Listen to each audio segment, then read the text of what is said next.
এই ছেলে, তুমি আমার রুমে কি করছো? এক্ষুনি আমার রুম থেকে বেরিয়ে যাও বলছি। আপনার সমস্যাটা কি বলবেন আমাকে একটু প্লিজ? নিজের স্বামীর সঙ্গে কিভাবে কথা বলতে হয় জানেন না? সভ্যতা ভদ্রতা কি লোপ পেয়েছে আপনার মাঝে? স্বামী মাই ফুট। আমি তোমাকে কখনো নিজের স্বামী হিসেবে মেনে নেব না। সো জেগে জেগে এসব অবান্তর স্বপ্ন দেখা বন্ধ করো। আজব, জেগে জেগে স্বপ্ন দেখতে যাব কিসের জন্য? যেটা বাস্তব আমি সেটাই বলেছি। আপনি কি ভুলে যাচ্ছেন কিছুক্ষণ আগে আপনি নিজে সুস্থ মস্তিষ্কে নিজের ইচ্ছেতে শরীয়ত মোতাবেক আমাকে বিয়ে করেছেন? শোনো, একদম বেশি কথা বলবা না। পিচ্ছি পিচ্ছির মতো থাকবা। আর রইলো বাকি বিয়ের কথা, সেটা কেন কোন পরিস্থিতিতে কিভাবে হয়েছে সেটাও নিশ্চয়ই তোমার মনে আছে। আমি অত কিছু জানি না। যেভাবেই হোক বা যে পরিস্থিতিতেই হোক না কেন, বিয়েটা তো হয়েছে। আর আপনি মানেন বা না মানেন তাতে আমার বা আশেপাশের কারোর কিচ্ছু আসবে যাবে না। ধর্মীয় মোতাবেক এবং আইনত এখন আপনি আমার স্ত্রী। তাই শুধু আপনার রুম কেন, পুরো আপনার উপরে আমার অধিকার বিরাজ করছে। অধিকার? কিসের অধিকার? ভুলে যেও না, আমি কিন্তু বয়সে তোমার বড়। আর সব থেকে বড় কথা, যেখানে আমি এই বিয়েটাই মানি না সেখানে তোমাকে নিজের স্বামী হিসেবে মেনে নেওয়া তো অসম্ভব। শুধুমাত্র নিজের বাবার পাগলামির শিকার হয়ে আমাকে তোমার মতো একটা পিচ্চিকে বিয়ে করা লাগছে। কিন্তু আমি কখনোই তোমাকে নিজের স্বামী হিসেবে মেনে নিব না। আর নিজেকে স্বামী বলে স্বামীর অধিকারের দাবি নিয়ে দুঃস্বপ্নও কখনো আমার কাছে এসো না, তাহলে আমার থেকে খারাপ আর কেউ হবে না। অহনার এমন অবান্তর কথা শুনে আরিয়ান বেশ বিরক্ত হয়, কিন্তু তারপরও কিছু বলে না। দেখো, তোমার সাথে এখন বেশি কথা বলতে আমার ভালো লাগছে না। তাই ভদ্র ছেলের মতো যেভাবে আমার রুমে এসেছিলে ঠিক সেইভাবেই রুম থেকে বেরিয়ে যাও। আমার এখন ঘুমের প্রয়োজন, মস্তিষ্ক পুরো বিধ্বস্ত হয়ে আছে আমার। সম্ভব নয়। দেখুন, আপনি যেমন পরিস্থিতির শিকার হয়ে বিয়েটি করেছেন, আমাকেও পরিস্থিতির শিকার হয়ে বিয়েটা করতে হয়েছে। এবং আপনি যেমন আপনার বাবাকে বাঁচানোর জন্য ইচ্ছে না থাকা সত্ত্বেও আমাকে বিয়ে করেছেন, ঠিক তেমনিভাবে আমাকেও আমার বাবা মায়ের জন্য আপনার মতো একজন বদমেজাজি মেয়ের সঙ্গে রুম শেয়ার করতে হবে। এখন আপনার কথা মতো যদি আমি রুম থেকে বেরিয়ে যাই, তাহলে আশেপাশের লোকে বিভিন্ন রকমের কথা বলবে, যে আমার বাবা মায়ের কানে গেলে তারা কষ্ট পাবে। এটা ভেবে যে আমি তাদের কথা রাখতে গিয়ে হয়তো তোমার মতো একটা মেয়েকে বিয়ে করে নিজের জীবনটা নষ্ট করে দিলাম। তাদের একটা ভুল ডিসিশনের জন্য যে আমার সারাটা জীবন নষ্ট হয়ে গেল, এটা যদি কোনোভাবে তারা বুঝতে পারে, তাহলে তারা কখনোই সহজভাবে মেনে নিতে পারবে না। আর এটা আমি কখনোই চাই না কোনো কিছুর জন্য আমার বাবা মা কষ্ট পাক। আরিয়ান অহনাকে আর কোনো কথা বলার সুযোগ না দিয়ে অহনাকে পাশ কাটিয়ে ঘরের এক পাশে রাখা সোফায় গিয়ে বসে পড়ে। অহনা আরিয়ানের এমন কাটকাট গলায় উত্তর শুনে আর কিছুই বলতে পারে না, কিন্তু তার চোখে মুখে বিরক্তি আর রাগের চাপ স্পষ্ট। সে এক প্রকার রাগে কটমট করতে করতে কাবার থেকে কাপড় বের করে ফ্রেশ হতে ওয়াশরুমে যায়। অহনা পুরো পরিস্থিতির উপরে এতটা পরিমাণে বিরক্ত ছিল যে ওয়াশরুমে যাওয়ার সঙ্গে সঙ্গে দরজাটা এত জোরে লাগাই যেন আরেকটু হলেই দরজাটা ভেঙে যাবে। অহনা ফ্রেশ হয়ে এসে দেখে আরিয়ান অহনার বিছানায় বিপরীতমুখী হয়ে ঘুমিয়ে গেছে। তাই অহনাও আর কিছু না বলে নিজের বিছানায় গিয়ে শুয়ে পড়ে। অহনা, এই অহনা। ভাইয়া, আর একটু ঘুমাই না প্লিজ। জি না ম্যাম, আর একটুও না। আপনি কি ভুলে গিয়েছেন যে আপনার বিয়ে হয়ে গেছে? আজকে আপনাকে শ্বশুরবাড়ি যেতে হবে। অহনার ভাইয়ের কথা শুনে ধপ করে অহনার চোখ খুলে যায়। সে লাফ দিয়ে বিছানায় বসে। ভাইয়া প্লিজ, তুমি বাবাকে একটু বোঝাও না। আমি কখনোই ওই ছেলের সঙ্গে সুখে থাকতে পারবো না। তোমরা কেন বুঝতে চাইছো না বলো তো? আমি তো অন্য কাউকে ভালোবাসি। তোমরা কিভাবে পারলে ওই পিচ্ছি ছেলেটার সঙ্গে আমাকে বিয়ে দিয়ে দিতে? অহনা, ভুলে যেও না, আরিয়ান কিন্তু এখন তোমার স্বামী। তাই তুমি ওর সম্পর্কে এভাবে বলতে পারো না। আর তাছাড়া তুমি এখন বিবাহিত, এরপরেও কিভাবে নিজের মুখে অন্য একটা ছেলেকে ভালোবাসার কথা বলতে পারো, যে ছেলে কিনা তোমার ভালোবাসার মূল্য দিতে জানে না? আর তাছাড়া আরিয়ান কিন্তু অনেক ভালো একটা ছেলে, ও তোমাকে অনেক সুখে রাখবে। কিন্তু ভাইয়া, আমার থেকে বয়সে ছোট একটা ছেলের সঙ্গে কিভাবে আমি নিজেকে মানিয়ে নিব বলতে পারো? ও বয়সে তোমার থেকে ছোট হতে পারে, কিন্তু ভদ্রতা সভ্যতা আর বুদ্ধিতে তোমার থেকে অনেক এগিয়ে। আর তাছাড়া বোন, আমার আরিয়ান সত্যি অনেক ভালো একটা ছেলে। ও সত্যি তোমাকে অনেক সুখে রাখতে পারবে, দেখে নিও। তুমি তো বলবেই সে তোমার শালা বাবু। সে আমার শালা হওয়ার আগেই তুমি আমার বোন। যাক, এখন ফ্রেশ হয়ে নিচে এসো, সবাই তোমার অপেক্ষায়। আমি নিশ্চয়ই তোমার ভবিষ্যৎ নিয়ে ছেলে খেলা করব না। আচ্ছা ঠিক আছে, তোমাকে এখন আমি আরিয়ানের বিষয়ে কিছুই বলবো না, কিন্তু তুমি নিজেই একদিন এসে বলবে আমরা তোমার জন্য যে সিদ্ধান্তটা নিয়েছি সেটা তোমার সিদ্ধান্তের থেকে কয়েক হাজার গুণ ভালো। কিন্তু ভাইয়া। আর কোনো কিন্তু নয়, দ্রুত উঠে ফ্রেশ হয়ে নিচে আসো, সবাই তোমার জন্য অপেক্ষা করছে। অহনার বড় ভাই আইমান অহনাকে আর কোনো কথা বলার সুযোগ না দিয়ে নিচে চলে যায়। অহনা হতাশ চোখে তার ভাইয়ের যাওয়ার দিকে চেয়ে রয়। অহনা ফ্রেশ হয়ে নিচে এসে দেখে তার বাবা, ভাই আরিয়ান এবং তার বাবা মায়ের সঙ্গে কথা বলছে। মাঝে মাঝে মৃদু হাসির শব্দ পাওয়া যাচ্ছে সেখান থেকে। অহনা এক পলক তার বাবার দিকে দেখে আর মনে মনে ভাবে, মানুষটা কি সুন্দর এমন হাস্যোজ্জ্বল চেহারা নিয়ে বসে আছে, কিন্তু এই মানুষটি গতকাল কি ভয়ঙ্করভাবে তার জীবনটি পরিবর্তন করে দিয়েছে। অহনা একটা দীর্ঘশ্বাস ফেলে রান্নাঘরের দিকে এগিয়ে যায়। সেখান থেকে টুকটাক আওয়াজ আসতেছে। তার মা এবং ভাবি সেখানে রান্নার কাজ করছে। এখন তোমার ওঠার সময় হলো, তুমি কি ভুলে যাচ্ছ? এখন তুমি শুধু এ বাড়ির মেয়ে নাও, সাথে অন্য বাড়ির বউ। আমি কি হতে চেয়েছি একবারও কি সেই কোন বাড়ির বউ? তোমরাই তো জোর করে আমাকে কোন এক বাড়ির বউ করেছো। অহনা, এবার কিন্তু বেশি বাড়াবাড়ি করছো তুমি। বাড়াবাড়ি আমি করছি? আম্মু, বাড়াবাড়ি তো তোমরা করছো আমার সাথে। অহনা তুমি। আম্মু, ছেড়ে দিন না, ও তো ছোট মানুষ, কি বলতে কি বলে ফেলেছে। আপনিও তো তার সঙ্গে ছোটদের মতো আচরণ করছেন। আর তাছাড়া আমাদের অহনা কি বাইরে কোথাও যাচ্ছে নাকি? ও তো নিজের এক বাড়ি ছেড়ে আরেক বাড়ি যাচ্ছে। আমার আম্মু তো আগে থেকে অহনাকে অনেক ভালোবাসে। তুমি চিন্তা করো না, তুমি যেমন আমার আম্মুর মেয়েকে নিজের মেয়ের মতো আগলে রেখেছো, ঠিক তেমনই আমার আম্মু দেখো তোমার মেয়েকে কোনো অযত্ন হতে দেবে না। না মা, আমি জানি ও বাড়িতে ওর কোনো অযত্ন হবে না, কিন্তু ওর মধ্যে দিন দিন অভদ্রতা স্বভাব লোপ পাচ্ছে। ছেড়ে দিন আম্মু, ও ছোট মানুষ, কিছুদিন যেতে দিন, ও নিজেই ঠিক হয়ে যাবে। অহনা, তুমি বসার ঘরে যাও, সবাই সেখানে আছে, তাদের সঙ্গে কথা বলো। আমরা এক্ষুনি খাবার দিচ্ছি, তারপর আবার আমাদের বেরোতে হবে। বেরোতে হবে মানে? ও মা, এক রাতে ভুলে গেলে? গতকাল যে তোমার আমার ভাইটির সঙ্গে বিয়ে হলো, তো আমাদের বাড়ি যেতে হবে না? তোমাকে তো তোমার সংসারটা বুঝে নিতে হবে। বাবা মা আর কয়দিন থাকবে বলো? আমি কোথাও যাব না। আর তাছাড়া ভাবি, বাবা মা না হয় অবুঝ, কিন্তু তুমি কিভাবে তোমারও ইচ্ছে ভাইয়ার সঙ্গে আমার বিয়েটা সমর্থন করছো?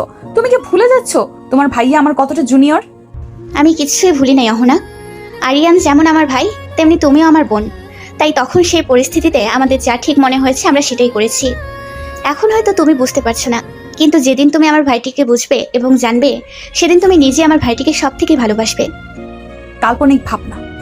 সকলে বসে সকালে নাস্তা করছিল। এমন সময় অহনার বাবা একটু নরম সুরে আরিয়ানের বাবাকে বলল, ভাই সাহেব, মেয়েটা আমার একটু অবুঝ, কিন্তু মনটা অনেক ভালো। আপনারা তো ওকে চেনেন, ও কেমন, তাই যদি একটু ভুল করে থাকে নিজের মেয়ে মনে করে ক্ষমা করে দিবেন। ভাই সাহেব, এটা আপনি কেমন কথা বলছেন? অহনা মামনি কি করে আমার মেয়ে নয়? চিন্তা করবেন না আপনি। আপনি যেমন আপনার বাগিচার ফুলকে যত্ন করে আগলে রেখেছেন, বিশ্বাস রাখতে পারেন আপনার বাগিচার ফুলের কোনো অযত্ন আমি হতে দেব না। আমি জানি ভাই সাহেব, এবং আপনাদের প্রতি আমার পূর্ণ আস্থা আছে। আর তাছাড়া আরিয়ান বাবা তো লাখে একটা। আরিয়ান বাবা যদি অহনার বয়সে ছোট না হতো, তাহলে অনেক আগেই আমি আমার মেয়ের জন্য আপনার ছেলেকে চাইতাম। কিন্তু যেহেতু অহনা মা আরিয়ান বাবার বয়সে বড়, সেহেতু যদি আমি এমন প্রস্তাব করতাম, যদি আপনার কিছু মনে করতেন, সেজন্য আর সাহস হয়ে ওঠেনি বলার। কিন্তু গতকালকের দুর্ঘটনা আমার মনের একটি ইচ্ছা পূরণ করেছে। তা যে বলেছেন ভাই সাহেব, শুধু আপনি কেন, আমি অহনা মামনিকে নিজের মেয়ে করার জন্য আগ্রহী ছিলাম। কিন্তু যেহেতু আপনার ছেলেটা আমার মেয়ের ছোট, তাই আমিও বেশ কয়েকবার বলতে যেও কথাটা বলতে পারিনি। কি বলছেন ভাই সাহেব? তাহলে তো সৃষ্টিকর্তা আমাদের দুজনেরই মনের ইচ্ছাটা পূরণ করেছে। সকলে যখন নিজেদের মধ্যে কথা বলা এবং আলোচনায় হাসি ঠাট্টায় ব্যস্ত, ঠিক তখনই অহনা লক্ষ্য করে দেখে তার বিপরীতে বসে থাকা আরিয়ান কেমন একটা নজরে যেন তার দিকে চেয়ে আছে। দৃষ্টিটা কেমন যেন অদ্ভুত লাগলো অহনার কাছে। আরিয়ানের দৃষ্টিতে কিছু তো একটা ছিল যেটা অহনা বুঝতে পারেনি, কিন্তু সে ঠিক অনুভব করেছে অন্য সময় হলে হয়তো অহনার রাগ হতো বা খারাপ লাগতো, কিন্তু এখন কেন যেন তার রাগও হচ্ছে না, অস্বস্তিও হচ্ছে না। অনুভূতিগুলো মিলেমিশে একাকার হয়ে গেছে। সকালের খাওয়া শেষ করে আস্তে আস্তে সকলে রেডি হয়ে গেল আরিয়ানদের বাড়িতে যাওয়ার উদ্দেশ্যে। কিন্তু ঠিক তখনই অহনা আবার বেঁকে বসে। সে গুটি গুটি পায়ে তার বাবার সামনে এগিয়ে যায় এবং তার বাবার হাত ধরে কাতর গলায় বলল, বাবা, তুমি যা চেয়েছিলে তাই তো হয়েছে। আমি তো ওকে বিয়ে করেছি, কিন্তু আমি এখনো বাড়িতে যেতে চাই না। দয়া করে তুমি আর অমত করো না। আমি আমার মাস্টার্স পরীক্ষাটা এখান থেকে দিতে চাই, প্লিজ বাবা। তুমি যখন জোনায়েদকে বিয়ে করতে চেয়েছিলে, তখন কি ভেবেছিলে তোমার মাস্টার্স পরীক্ষাটা শেষ হওয়ার পরে তোমার বিয়েটা করা উচিত ছিল? কিন্তু না, তখন তো তুমি বলেছিলে যেহেতু তুমি আর জুনায়েদ একই ইউনিভার্সিটির স্টুডেন্ট, সেহেতু তোমার বিয়ের পরে একসাথে ইউনিভার্সিটিতে যাতায়াত করতে পারবে। তাহলে জুনায়েদ যখন তোমাকে ঠকালো এবং তোমার আরিয়ানের সঙ্গে বিয়ে হলো, এখন কেন তুমি বলছো তুমি শ্বশুরবাড়ি না গিয়ে এখান থেকে মাস্টার্স শেষ করতে চাও? ভুলে যাও না অহনা, আরিয়ানও কিন্তু তোমার ইউনিভার্সিটির স্টুডেন্ট।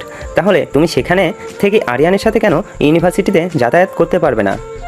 কিন্তু বাবা, আমি আর জুনায়েদ সহপাঠী ছিলাম, সেহেতু আমাদের সম্পর্কটা লোকসমাজে ঠিক ছিল। কিন্তু তুমি জানো আরিয়ান 1 নয় 2 নয়, পুরো 3 বছরের জুনিয়র আমার। আমি কিভাবে আরিয়ানকে আমার বন্ধু বান্ধবের সঙ্গে নিজের স্বামী বলে পরিচয় দিব? তুমি কি একবারও ভেবে দেখেছো তখন সকলে আমাদের কি নজরে দেখবে? দেখো মামনি, স্বামী স্ত্রীর সম্পর্কটা হচ্ছে পবিত্র, এটা আল্লাহর তরফ থেকে তৈরি, সেহেতু তুমি আল্লাহর সৃষ্টিকে কিভাবে চক্ষুকটু বলতে পারো? তোমার আর আরিয়ানের সম্পর্কটা যদি অবৈধ হতো তাহলে নিশ্চয়ই সৃষ্টিকর্তা তোমাদেরকে একসাথেই বেঁধে দিত না। তোমার বাবা একদমই ঠিক বলেছে মামনি। আল্লাহর নির্দেশনাকে কখনো ছোট করে দেখবে না। তিনি নিশ্চয়ই উত্তম পরিকল্পনাকারী। তার পরিকল্পনা উত্তমের জন্যই তোমাকে আর আরিয়ানকে তিনি এক সুতোয় বেঁধে দিয়েছেন। এখন সেই সুতোকে আরও প্রগাঢ় এবং মজবুত করার দায়িত্ব তোমাদের দুজনের। আর আশা করছি আমাদের ওখানে তোমাদের কোনো অসুবিধা হবে না। তুমিও তো আমার আরেকটা মেয়ে, অন্য সময় তো আমাকে ছেড়ে থাকতেই পারতে না, এখন শাশুড়ি বলে কি পর করে দিচ্ছ নাকি? অহনা এক চিলতে ফিসেল হেসে আরিয়ানের আম্মুকে হালকা জড়িয়ে ধরে বলল, পর আমি তোমাকে নয়, তুমি আমাকে করে দিচ্ছ আন্টি।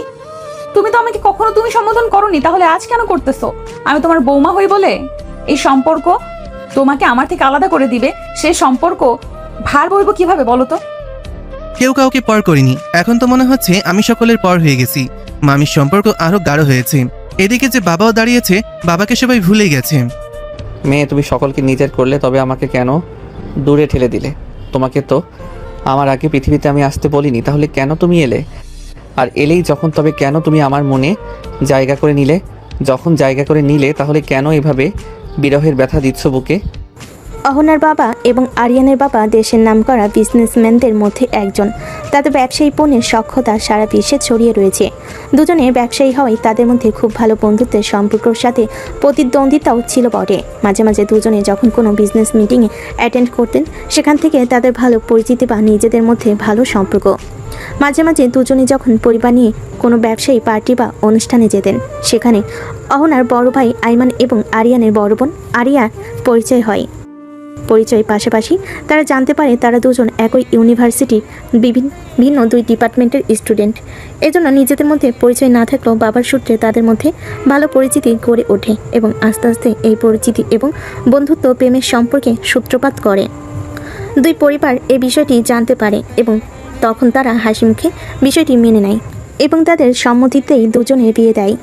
তারপর থেকে আরিয়ানের ও বোনের শ্বশুরবাড়িতে ঘন ঘনই আসা হতো, কারণ আরিয়ান ছোট কিন্তু সে তার আপুকে অনেক ভালোবাসতো। এজন্য আপুর সাথে হঠাৎ দূরত্ব সে মেনে নিতে পারে নাই, মন খারাপ করে থাকতো। এজন্য সে বারবার তার আপুর কাছে চলে আসতো এবং আরিয়াও তার ছোট ভাইকে আরিয়ানকে ভীষণ পছন্দ করত। তাই ভাই বোনের এই মিলন বন্ধন যেন মধুর। আরিয়ান যখন আরিয়ার বাড়িতে আসতো তখন অহনার সাথে তার দেখা হতো, কিন্তু তাদের মধ্যে তেমন খুব একটা ভালো সম্পর্ক কখনোই ছিল না। দুজনেই যেন 2 মেরুর। আরিয়ান যেমন শান্তশিষ্ট, অহনা ঠিক ততটাই ডানপিটে এবং দুষ্টু প্রকৃতি ছিল। সে সবসময় আরিয়ানকে বিরক্ত করত, পিচ্ছি পিচ্ছি বলে রাগানোর চেষ্টা করত, কিন্তু সে বারবার আরিয়ান কখনোই তার উস্কানিতে গা ভাসায়নি। সে সবসময় শান্ত এবং নীরব চোখে তা উপেক্ষা করত। অহনা চাইতো আরিয়ানকে বিরক্ত করতে, কিন্তু আরিয়ান বিরক্ত না হয়ে শান্ত থাকতো। এজন্য একসময় অহনা আরিয়ানকে বিরক্ত করা বন্ধ করে দেয়। যখন আরিয়ানকে বিরক্ত করা বন্ধ করে দেয় তখন আরিয়ানের বেশ খারাপ লাগতো। কেন যেন না তার অহনার শূন্যতা কাজ করতো। অহনার বিরক্ত করাটা তার মধ্যে ভালো লাগাতো, কিন্তু সে কখনো প্রকাশ করতো না। যখন আরিয়ান আস্তে আস্তে বড় হলো তখন সে আরিয়ার বাড়িতে যাওয়া কমে আসলো দিন দিন। আরিয়ান যেন কেমন বদলে যাচ্ছিল। সে এখন আর আগের মতো কারোর সঙ্গে ঠিকঠাক কথা বলে না, বাইরে যায় না, সবসময় চুপচাপ থাকে, যেন নিজের মধ্যে বন্দী হয়ে গেছে। বারবার শুধু অহনাকে দেখতে ইচ্ছে করে, তার ছোট ছোট দুষ্টামিগুলো দেখতে মন চায়, কিন্তু এখন সে সেসব থেকে বঞ্চিত। একসময় আরিয়ান বুঝতে পারে অহনাকে ছাড়া সে বাঁচতে পারবে না। ওর হাসি, ওর রাগ, ওর উপস্থিতি সব কিছু তার ভালো থাকার জন্য দরকার, কিন্তু অহনা কি কখনো একবারও তাকিয়ে দেখেছে তার দিকে? আরিয়ানের জানা নেই। অহনা মাঝে মাঝে আরিয়ানদের বাড়িতে যেত। ওর সঙ্গে আরিয়ানের বাবা মায়ের সম্পর্কটা ছিল ভীষণ ভালো। ওদের সঙ্গে গল্প করতো, হাসতো, রান্নাঘরে বসে চা খেত। দেখলে মনে হতো এই মেয়ে যেন বাইরে কেউ নয়, এই বাড়িরই একজন। আরিয়ান দূর থেকে সব কিছু দেখতো, হাসতো চুপি চুপি, ভাবতো ও যদি জানতো আমি ওকে নিজের মনে কত গভীরে রেখেছি। অহনা ওর বাবা মায়ের সঙ্গে মিলেমিশে থাকা দেখে আরিয়ান প্রশান্তি পেত, কারণ তার কাছে ওটাই ছিল শান্তির চিহ্ন। অহনা যেন সত্যি তার জীবনের অংশ হয়ে উঠেছে। আরিয়ান, কি এত আকাশ কুসুম ভাবছিস তুই? তোকে কতক্ষণ ধরে রাখছি, কানিয়ে যাচ্ছে না? গাড়িতে বসে চিন্তার জগতে হারিয়েছিল আরিয়ান। আরিয়ার ডাকে চমকে উঠে বুঝলো কল্পনায় ডুবেছিল এতক্ষণ। চারপাশে কি হচ্ছে তার কোনো খেয়ালই ছিল না। না কিছু না আপু, এমনি একটু ক্লান্ত লাগছিল। সত্যি করে বল তো ভাই, কেউ কি কিছু বলেছে তোকে? না তো, হঠাৎ এমন করে জিজ্ঞেস করছিস কেন? জানি না, তবে শোন, অহনা যতই রাগী হোক না কেন, তার মনটা ভীষণ নরম। যদি একবার কাউকে মনে জায়গা দেয়, তাহলে সে জায়গা সারা জীবনের জন্য বন্দী হয়ে যায়। হয়তো এখন তোকে সে বুঝতে পারছে না, তোকে ঠান্ডা ব্যবহার করছে, কিন্তু ভাই একটু ধৈর্য ধর। ওরও সময় দরকার তোকে বোঝায়, কারণ যার সঙ্গে জীবনের স্বপ্ন দেখেছিল হঠাৎ অন্য কাউকে মেনে নেওয়া তো সহজ নয়। তুই ওকে সময় দে, আমি জানি আমার ভাই পারবে ভালোবাসা দিয়ে ওর মন জয় করে নিতে। চিন্তা করিস না আপু, আমি আমার সর্বোচ্চ চেষ্টা করব ওকে নিজের করে নিতে। আরিয়ান আর অহনার বিয়েটা হুট করেই হয়ে গিয়েছিল, তাই দুই পরিবারই পুরোপুরি প্রস্তুত ছিল না। আজ সকাল সকাল তারা রওনা হয়েছে আরিয়ানদের বাড়ির পথে। দুইটা গাড়ি, প্রথমটাই অহনার শ্বশুর শাশুড়ি আর দ্বিতীয়টাই অহনা, আইমান, আরিয়ান আর আরিয়া। আইমান গাড়ি চালাচ্ছে, পাশে আরিয়া, পেছনে ছিটে পাশাপাশি বসে আছে অহনা আর আরিয়ান। অহনা জানালা দিয়ে বাইরে তাকিয়ে, চোখে এক অদ্ভুত শান্ত ভাব। হালকা বাতাসে তার চুলগুলো উঠছে, মুখে একরাশ সরল মায়া, যেটা দেখে বহুবার আরিয়ান হার মেনেছে মনে মনে। আরিয়ান তাকিয়ে থাকে চুপচাপ গভীরভাবে, ভাবতে ভাবতে সে এতটাই হারিয়ে যায় যে আরিয়া ডাকও কানে আসে না। হঠাৎ আরিয়া তাকে তার ধ্যান ভাঙিয়ে এবং সে আশেপাশে তাকিয়ে দেখে অহনা এতক্ষণ তার আর আরিয়ানের কথা শুনে আরিয়ানের দিকে শান্ত দৃষ্টিতে তাকায়।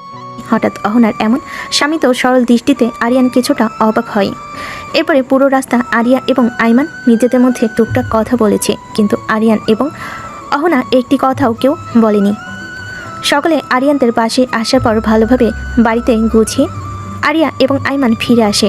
সব কাজকাম সেরে রাতে খাবার খেয়ে যখন সবাই সবার রুমে ঘুমাতে যায়, তখন বাদে আরেক বিপত্তি। এই পিচ্ছি, তুমি যে বিছানায় ঘুমাতে যাচ্ছ, তাহলে আমি ঘুমাবো কোথায়? আরে কি আজব, আপনি কোথায় ঘুমাবেন আমি কি জানি।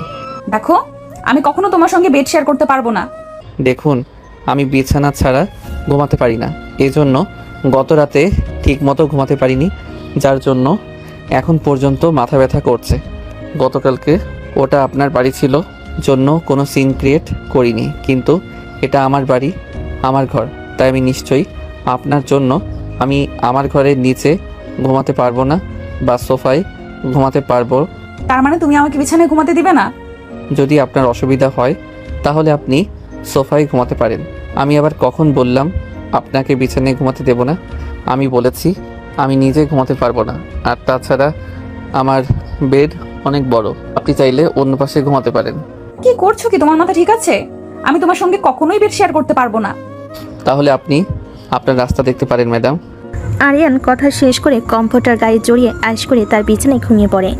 এদিকে অহনার আরিয়ানের এমন ডোন্ট কেয়ার ভাব দেখে বেশ বিরক্ত হয়।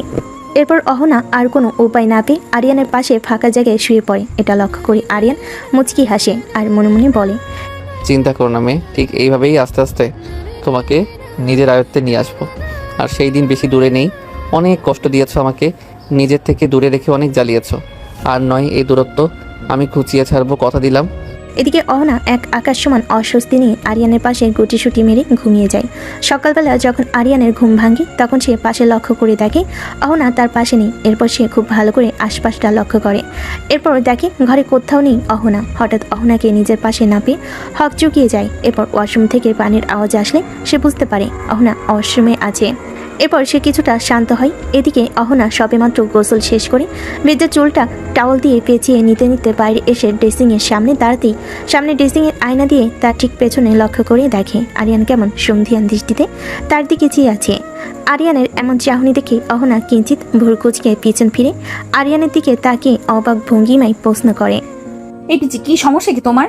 কি দেখো এভাবে? আগে কি কখনো মেয়ে দেখো নাই নাকি? আর এভাবে নির্লজ্জের মতো সিনিয়র আপুর দিকে চেয়ে আছো কেন? সরি, আপনি কিঞ্চিত ভুল করেছেন, সিনিয়র আপু নয়, আমি আমার সিনিয়র বউয়ের দিকে চেয়ে আছি। একদম বাজে কথা বলবে না বলে দিলাম। সে না হয় বললাম না, কিন্তু আপনি আমাকে একটা কথা বলুন তো, রাতে তো বললেন খুব যে আপনি আমার সঙ্গে বেড শেয়ার করবেন না, কিন্তু আমার যতটুকু মনে পড়ে রাতে তো আমি শুধুমাত্র আপনার সাথে বেড শেয়ার করে ঘুমিয়েছি। সকালে উঠে আপনার গোসল করার মতো কিছু তো আমি করিনি। তাহলে আপনি সকাল সকালে শীতের দিনে গোসল কেন করলেন? এতে যে বাহিরের মানুষ ভাববে আমার নামে কিছু দুষ্টু কথা, যে আমি রাত বেরাতে আমার সিনিয়র বউয়ের সাথে। হায় হায়, বাকিটা বলতে আমার শরম করে। একটা চট দিয়ে দাঁত সবগুলো ফেলে দেবো, ফাজিল ছেলে কোথাকার। ভুলে যেও না আমি কিন্তু তোমার বড় আপু লাগি। তো আমার সঙ্গে এমন বেহায়াপনা কথাবার্তা বললে একটা দাঁতও আর আস্ত থাকবে না। হাই, শুধু বলতে না আরও অনেক কিছুই করতে পারি। কখনো তো তোমাকে একটা কথাও বলতে শুনি নাই, যেন ভাজা মাছটা উল্টে খেতে জানে না, সব সময় চুপচাপ থাকতে। কিন্তু তোমার যে পেটে পেটে এত শয়তানি, তা তো এখন হাড়ে হাড়ে টের পাচ্ছি।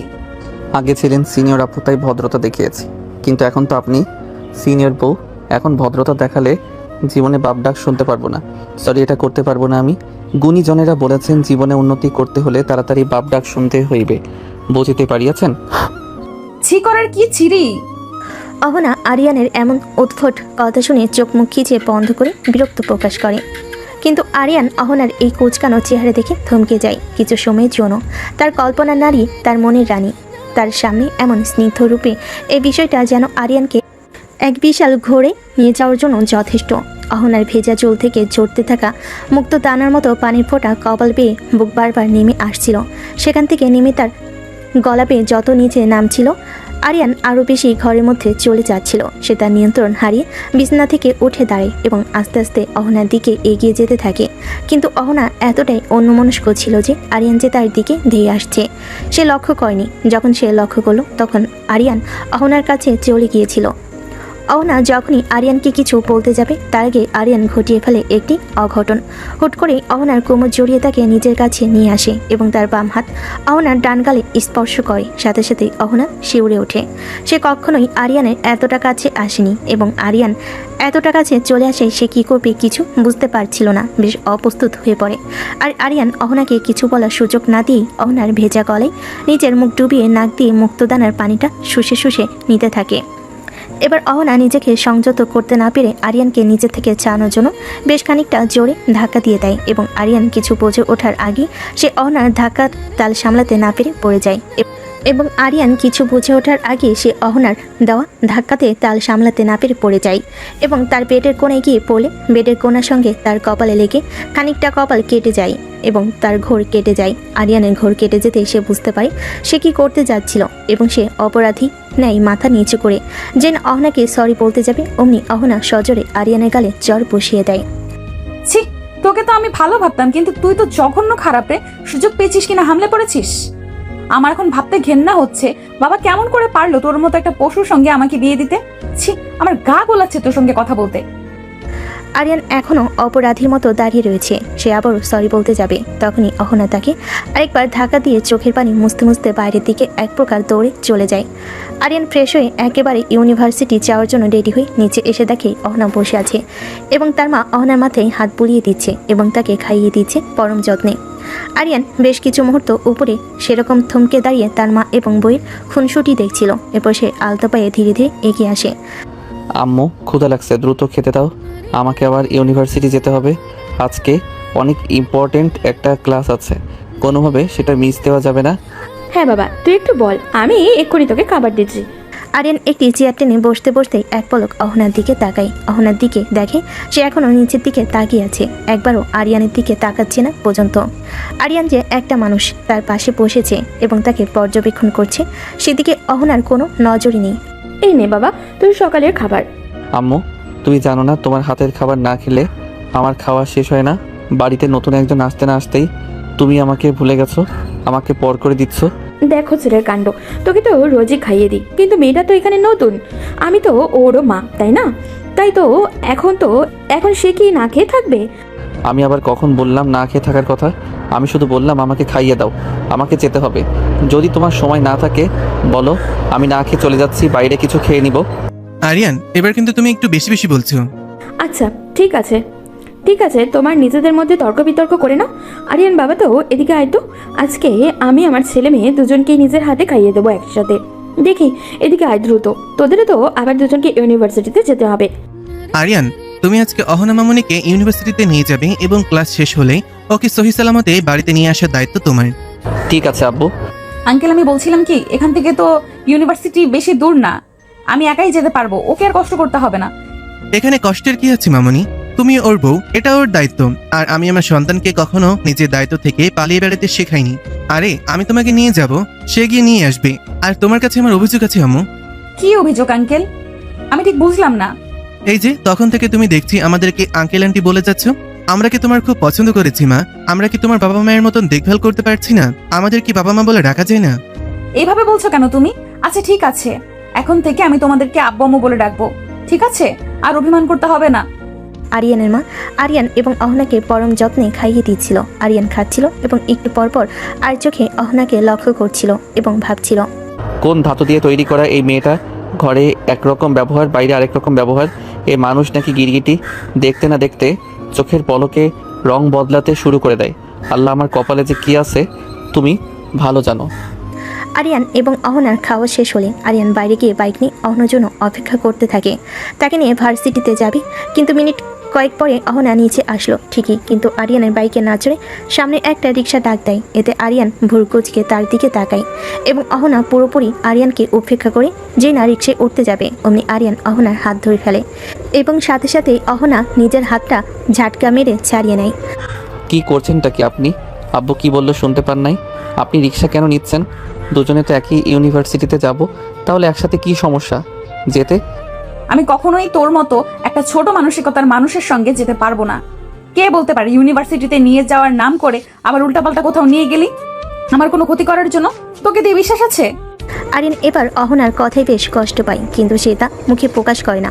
সে বুঝতে পারে অহনা এখনও আরিয়ানের উপরে অভিমান করে আছে, তাই সে তার কথা না বাড়িয়ে অহনাকে নরম গলায় বলল, দেখুন, সকালে যেটা হয়েছে সেটা পুরোটাই দুর্ঘটনাবশত হয়ে গেছে এবং তার জন্য আমি অনুতপ্ত।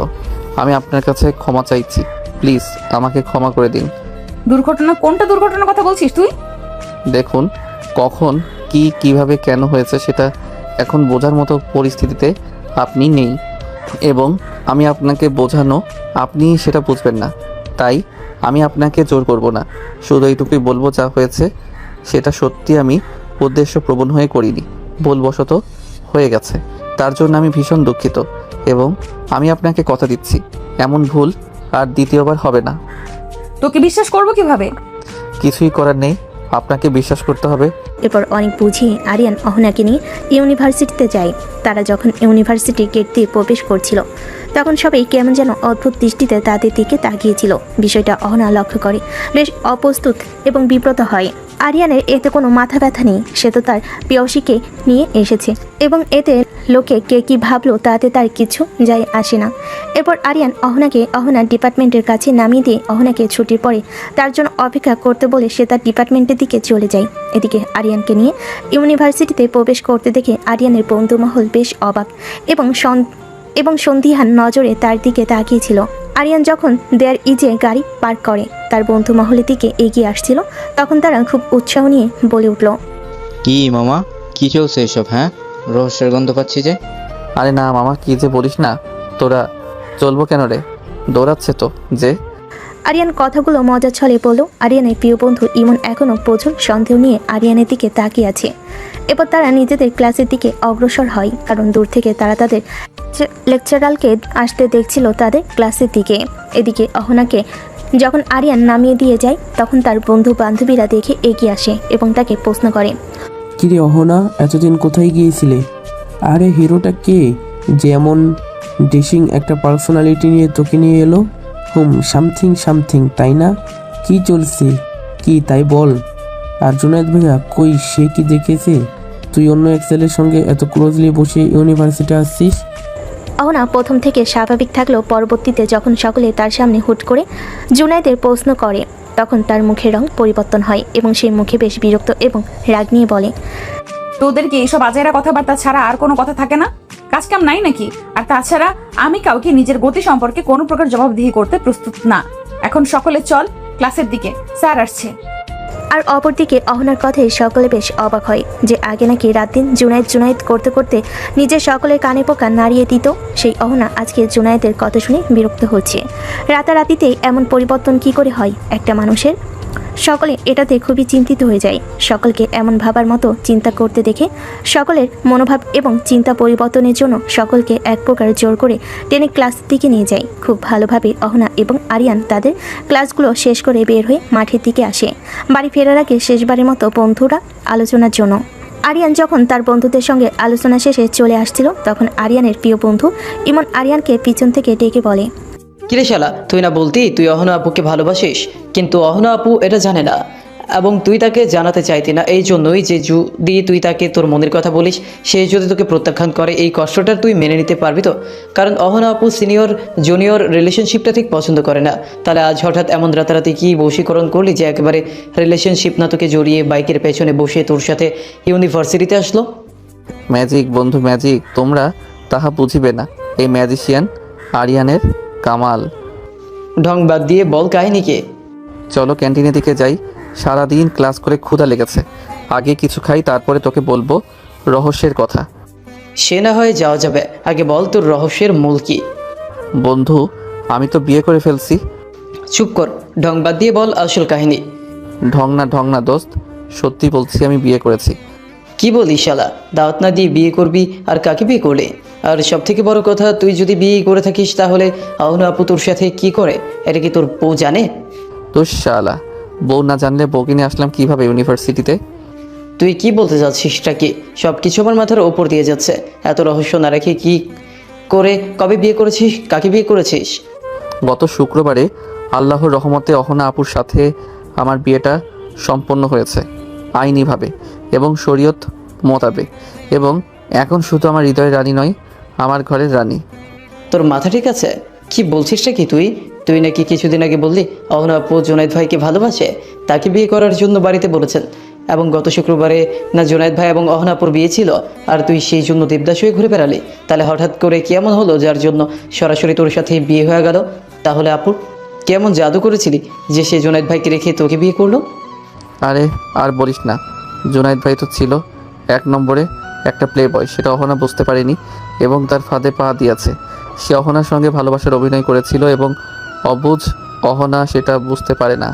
অহনা আপু যখন বাড়িতে তাদের বিয়ের কথা বলে, তখন জুনায়েদ তাকে সঙ্গ দিয়েছিল, কারণ সে জানতো হয়তোবা আপু শ্বশুর শাশুড়ি অহনার সাথে জুনায়েদের বিয়ে দিবে না।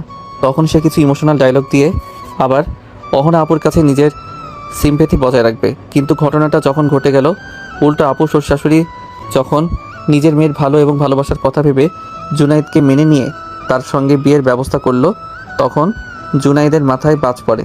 কারণ একজন প্লে বয় ছেলে সারা জীবন যে মেয়েদের সঙ্গে প্রতারণা করে এসেছে এবং মেয়েদের মন নিয়ে খেলাই যার একমাত্র লক্ষ্য, সে কখনো একটা মেয়ের সঙ্গে তার জীবন অতিবাহিত করতে চাইবে না, এবং ঘটল তাই। বিয়ের দিন যখন সকল আয়োজন সমাপ্ত, বিয়ে পড়ানো হবে, সব কিছু রেডি করেছিল ঘরোয়াভাবে, তখন সবাই বরের জন্য অপেক্ষা করছিল কখন বর আসবে এবং বিয়ে পড়ানো হবে।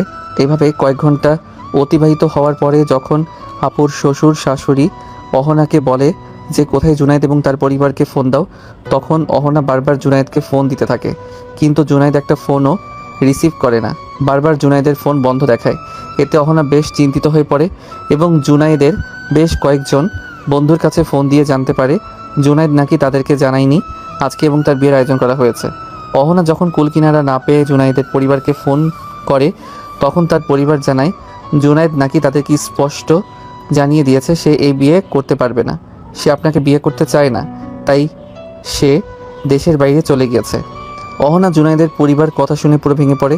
অহনার এই বিধ্বস্ত অবস্থা দেখে দুলাভাই এবং আঙ্কেল যখন অহনাকে জোর করে কি হয়েছে বলার জন্য, তখন অহনা অনেক কান্না করে, তার ভাই এবং বাবাকে জড়িয়ে ধরে এবং পুরো ঘটনা খুলে বলে। পুরো ঘটনা শোনার পরে আঙ্কেল পুরো ভেঙে পড়ে এবং অসুস্থ হয়ে যায় এক প্রকার। আর এদিকে তার ভাই তো রেগে আগুন, তার কলিজার টুকরা আদরের ছোটো বোনকে যেভাবে অন্যায়ভাবে কান্না করিয়েছে এবং যার জন্য তার বাবা আজকে অসুস্থ, তাকে সে ধ্বংস না করে ছাড়বে না। এই জন্য সে জুনায়েদের খোঁজ লাগে এবং জানতে পারে জুনায়েদ অন্য একটা মেয়েকে নিয়ে দেশের বাইরে গিয়েছে এবং এটা নাকি জুনায়েদের স্বভাব, এক একদিন এক এক মেয়ের সঙ্গে সম্পর্ক কন্টিনিউ করা। এরপর যখন আঙ্কেল হঠাৎ করে অসুস্থ হয়ে পড়ে, তখন আঙ্কেলের মতো এমন কঠিন ব্যক্তিত্বের মানুষকে এতটা হতাশ হতে দেখে আমার বাবা আঙ্কেলের কাছে এগিয়ে যায় এবং তাকে পুরো সান্ত্বনা দিতে থাকে। কিন্তু যখন আঙ্কেল পুরো ভেঙে পড়ে, আব্বুর হাত ধরে এক প্রকার কান্না করে দেয়, তখন আব্বু বলে আমার সঙ্গে অহনার বিয়ে দিবে যদি কারো কোনো আপত্তি না থাকে। প্রথম দিকে বেশ প্রতিবন্ধকতা এসেছিল যে আমি অহনার ছোট, অহনা আমার থেকে বড়, এটা নিয়ে অনেক কথা হয়েছিল। কিন্তু সকল কথাকে উপেক্ষা করে আমাদের দুই পরিবার আমাদের সম্পর্কটা মেনে নেয় এবং আমাদের বিয়ের জন্য বলে। ইমন এতক্ষণ খুব ধৈর্য সহকারে এবং মনোযোগ সহকারে আরিয়ানের সমস্ত কথা শুনছিল এবং তার সমস্ত কথা শোনার পরে সে বিস্ময় পুরো অবাক হয়ে আরিয়ানের দিকে তাকায় এবং বোকা স্বরে বলল, অহনা আপু রাজি হলো তোকে বিয়ে করতে? সে কি আর সহজে রাজি হয় রে বন্ধু? সে প্রথমে বলেছিল সে বিয়ে করতে চায় না, কিন্তু পরে যখন আঙ্কেল হঠাৎ করে অসুস্থ হয়ে পড়ে তখন বাবাকে বাঁচানোর জন্য, বাবার সম্মান বাঁচানোর জন্য এবং নিজের ভুল শুধরানোর জন্য সে রাজি হয়ে যায়। তবে যাই বল বন্ধু, আল্লাহ কিন্তু তোর কপাল তৈরি করেছে। একটা খেতে গেলি ক্রাশের বিয়ে, অথচ ক্রাশকে বউ করে নিয়ে চলে এলি। বাহ, পুরো সিনেমার কাহিনীই হয়ে গেছে। তা বন্ধু, বিয়ে তো খাওয়ারই, মিষ্টি না খাইয়ে এখন কি কিছু ট্রিট পাবো? আরে কেন পাবি না, 100 বার পাবি, 10টা না 5টা। তুই আমার একমাত্র কলিজার বন্ধু, তোকে খাওয়াবো না তো খাওয়াবো কাকে? চল যাই ক্যান্টিনের দিকে। এরপর আরিয়ান এবং ইমন দুজনেই ক্যান্টনমেন্টের উদ্দেশ্যে এগিয়ে যায়। আরিয়ান এবং দুজনে ক্যান্টিনে গিয়ে দেখে ক্যান্টিনের একপাশে অহনা এবং তার ফ্রেন্ডরা মিলে আড্ডা দিচ্ছে। ইমন দূর থেকে অহনা এবং তার ফ্রেন্ড সার্কেলকে লক্ষ্য করে আরিয়ানকে বলল, মামা দেখ, এটা মামিনা। আরিয়ান এক পলক ইমনের দেওয়া ইশারার দিকে লক্ষ্য করে দেখে সত্যি সত্যি অহনা এবং তার ফ্রেন্ডরা মিলে আড্ডা দিচ্ছে। এরপর আরিয়ান ইমনকে নিয়ে ঠিক অহনার বিপরীত মুখে টেবিলে গিয়ে বসে এবং সে বারবার অহনাকে লক্ষ্য করছিল। মেয়েটা বাসি কেমন গম্ভীর এবং বিরক্তটা শুধু তার সাথে, কিন্তু তার বাবা মায়ের সঙ্গে যেমন হাসি খুশি একটা ফ্রেশ মনে মানুষ, ঠিক তেমনি বন্ধুদের সাথেও খুব হাসি খুশি এবং ফ্রেশম্যানের একজন মানুষ। কি নিষ্পাপ লাগছে তাকে এখন এই হাসি খুশি দেখতে। এরপর ইমন আরিয়ানকে উদ্দেশ্য করে বলে, কিরে তুই এখানে এসে বসলি যে? তোর বউখানে, তুই এখানে বউর কাছে যাবি না? আরিয়ান মনে মনে ভাবছিল এই মেয়েটা সবার সঙ্গে এমন সহজ এবং নিষ্পাপ, তাহলে তার সঙ্গে কেন এত গভীর? কেন তাকে বারবার উপেক্ষা করে? কেন তার মনের ভাব বুঝতে চায় না? যেন তাকে বুঝতে চায় না? কেন তার ভালোবাসাকে? আরিয়ান মনে মনে এসবই ভাবছিল, কিন্তু হঠাৎ এমন প্রশ্নে বেশ বিরক্ত হয়ে পড়ল। বিয়ে করলে কি সবসময় বউয়ের আঁচল ধরে থাকতে হবে নাকি? আরিয়ানের কথাই ইমন বেশ বিরক্ত ভাব নিয়ে আরিয়ানকে বলল, দেখি আরিয়ান বাবা, এটা কে বলছে যে ছেলে বিয়ের আগে কত কিছু করতো একবার দেখার জন্য, আর সেরকম অধিকার পেয়েছে তাকে দেখার, তার সাথে কথা বলার? এই আরিয়ান কিনা এখন বলছে বউর আঁচল ধরে ঘুরবে না?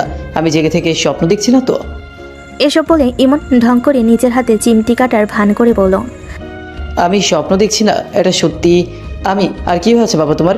বিয়ের পরে এখন কি আর বলতে ভালো লাগে নাকি? প্রথম রাতেই বউ এমন ডোজ দিয়েছে যে মানসম্মানের ভয়ে আর কাছে যেতেই পারছো না। ইমনের এমন উদ্ভট কথা শুনে আরিয়ান যুগান্তরাল হতে পারে এবং সেই ব্যক্তিটা আছে। ওই বিরক্তিটা এবার রাগে পরিণত হয় এবং সে ইমনকে মারার বাহানায় করে উঠলেই তার হাতে লেগে একটা গ্লাস মাটিতে পড়ে যায় এবং সজোরে শব্দ হয়, ভেঙে যায় এবং ক্যান্টিনে যত মানুষ ছিল সবাই তাদের দিকে নজর করে, সাথে অহনা এবং বন্ধু মহলও তাদের দিকে লক্ষ্য করে। সকলেই যখন অবাক হয়ে আরিয়ান এবং ইমনের দিকে তাকায়, তখন ইমনও আর নিজেও অপরিচিত হয়ে সকলের থেকে নজর লুকাতে হঠাৎ আরিয়ানের নজর আটকে যায়। অহনা কেমন করে যেন আরিয়ানের দিকে তাকিয়ে আছে। এবার পরিস্থিতি সামাল দিতেই আরিয়ান উঠে গিয়ে অহনার সামনে দাঁড়ায় এবং বলে, অহনা চলো, বাড়ি যেতে হবে। তুই চলে যেতে পারিস, আমার বাড়ি যেতে দেরি হবে, আমি এখন বাড়িতে যাব না। অহনা তুমি হয়তো ভুলে যাচ্ছ, বাবা সকালে কি বলে দিয়েছে। তিনি বলেছে প্রতিদিন তোমাকে নিয়ে যেতে এবং নিয়ে আসতে, তাই বেশি জিদ করো না, চলো আমাদেরকে বাড়ি ফিরতে হবে। অহনা এবার বেশ বিরক্ত হয়ে কোনো কিছু না ভেবে সকলের সামনে উঠে আরিয়ানের গালে একটা সজোরে চড় মারে এবং রাগে গজগজ করতে করতে বলে সে, এই ছেলে, এই তো সমস্যা কি? তোকে বলেছি না আমি এখন বাড়ি যাব না, তাহলে কেন বারবার তুই আমাকে বিরক্ত করছিস? আরিয়ান বেশ অবাক হয়ে অহনার দিকে কিছুক্ষণ চেয়ে থেকে এরপর আশেপাশে নজর ঘুরিয়ে দেখে সকলে তাকে দেখে হাসছে। এতে আরিয়ান বেশ অপমানিত বোধ করে এবং সে আর কাউকে কিছু না বলে মাথা নিচু করে সেখান থেকে বেরিয়ে যায় এবং ইমন আরিয়ানের পিছনে তাকে ডাকতে ডাকতে যায়, কিন্তু আরিয়ানের জন্য কোনো কথাই তার কানে যাচ্ছে না। এতদিন অহনা আরিয়ানকে অনেকভাবে অপমান করেছে, কিন্তু কখনো আরিয়ানের এতটা খারাপ লাগেনি। কিন্তু আজকে অহনা যেটা করেছে তার জন্য আরিয়ান মনে মনে ভীষণ কষ্ট পেয়েছে। আরিয়ান মনে মনে ভাবে সে কি সত্যি অনেক বেশি বেশি করে ফেলেছে? সে কি সত্যি সত্যি অহনাকে খুব বেশি বিরক্ত করে ফেলেছে? এভাবে সে ভাবছিল এবং তার চোখ দিয়ে কয়েক ফোঁটা নোনা জল গড়িয়ে পড়ে রাগে অপমানে। কিন্তু এদিকে অহনা আরিয়ানকে রাগের কারণবশত চর মেরে দিল। পরবর্তীতে ওর জন্য মনে মনে তার ভীষণ খারাপ লাগে, কারণ আরিয়ান তো ভুল কিছু করেনি। সকলেই তো সত্যি সত্যি আরিয়ানের বাবা তাদের দুজনকে একসাথে ইউনিভার্সিটিতে যাওয়া আসা করার জন্য বলেছিল। সে তো শুধুমাত্র তার দায়িত্ব পালন করতে চেয়েছিল। কিন্তু অহনা এটা কি করলো? অহনা যখন মনে মনে অপরাধ বোধে ভুগছিল এবং এসব ভাবছিল, ঠিক তখনই অহনার বান্ধবী লিজা সামনের দিকে এগিয়ে আসে এবং অহনার কাঁধে হাত রাখে। এতে অহনা বাস্তব জগতে ফিরে আসে কল্পনার জগৎ থেকে। অহনা ছেলেটা কে রে? আগে তো কখনো তোর সাথে দেখিনি। হ্যাঁ, বেশ কয়েকবার আমাদের ক্যাম্পাসে দেখেছি, কিন্তু তোর সাথে কখনো দেখিনি। তুই কি ছেলেটাকে চিনিস? আর ওই ছেলে তোকে বাসায় যাওয়ার কথা বললো কেন? কিছু তো বুঝলাম না। কবে থেকে তোরা একসাথে যাতায়াত করিস? আর তোরা কি একই বাড়িতে থাকিস নাকি? ও যে বললো ওর বাবা তোদের একসঙ্গে যেতে বলেছে। না, তেমন কিছু না। ও আমার ভাবের ছোট ভাই, আর ওকে এই ক্যাম্পাস দেখাতেই নিয়ে এসেছি, কারণ ও অনার্স 2য় বর্ষের ছাত্র, কেমিস্ট্রি ডিপার্টমেন্টের। তাহলে তুই হঠাৎ তোকে চর মারতে গেলি কেন? আর তোর যে এত হ্যান্ডসাম একটা বেয়াই আছে, আগে তো বলিসনি কেন? আগে বললে কি হতো? না, তেমন কিছু না। তোর বেয়াই মানে তো আমাদেরও বেয়াই লাগে, তাই না? সো এত হ্যান্ডসাম একটা বেয়াই থাকলে কে বা পরিচিত না হয়ে থাকতে পারবে বল? আর তুই ছেলেটাকে হঠাৎ করে মারলি কেন? তুই না গেলে বলতি, আমি ওকে বলতাম আমাকে লিফট দিতে। অহনা এতক্ষণ চুপচাপ লিজার কথা শুনলেও লিজার বলা শেষ কথাগুলো যেন সূর্যের মতো তার কানে প্রবেশ করে। অহনা লিজার দিকে তাকিয়ে দেখে লিজা কেমন একটা অদ্ভুত করে যেন হাসছে, যেটা অহনার একদম পছন্দ হয়নি। আর তাছাড়া লিজার বলা প্রতিটা কথার মধ্যে যে সে কিছু ইঙ্গিত দিচ্ছে, এটাও অহনার বুঝতে আর বাকি রইল না। লিজার আরিয়ানের দিকে এমন চোখে তাকিয়ে থাকা এবং আরিয়ানকে নিয়ে এসব কথাবার্তা বলে অহনার একদম ভালো লাগেনি। কেন লাগেনি, কিসের জন্য লাগেনি, এটা অহনা নিজেও জানে না। কিন্তু এটা যে অহনার ভালো লাগেনি শুধু এইটুকুই জানে অহনা।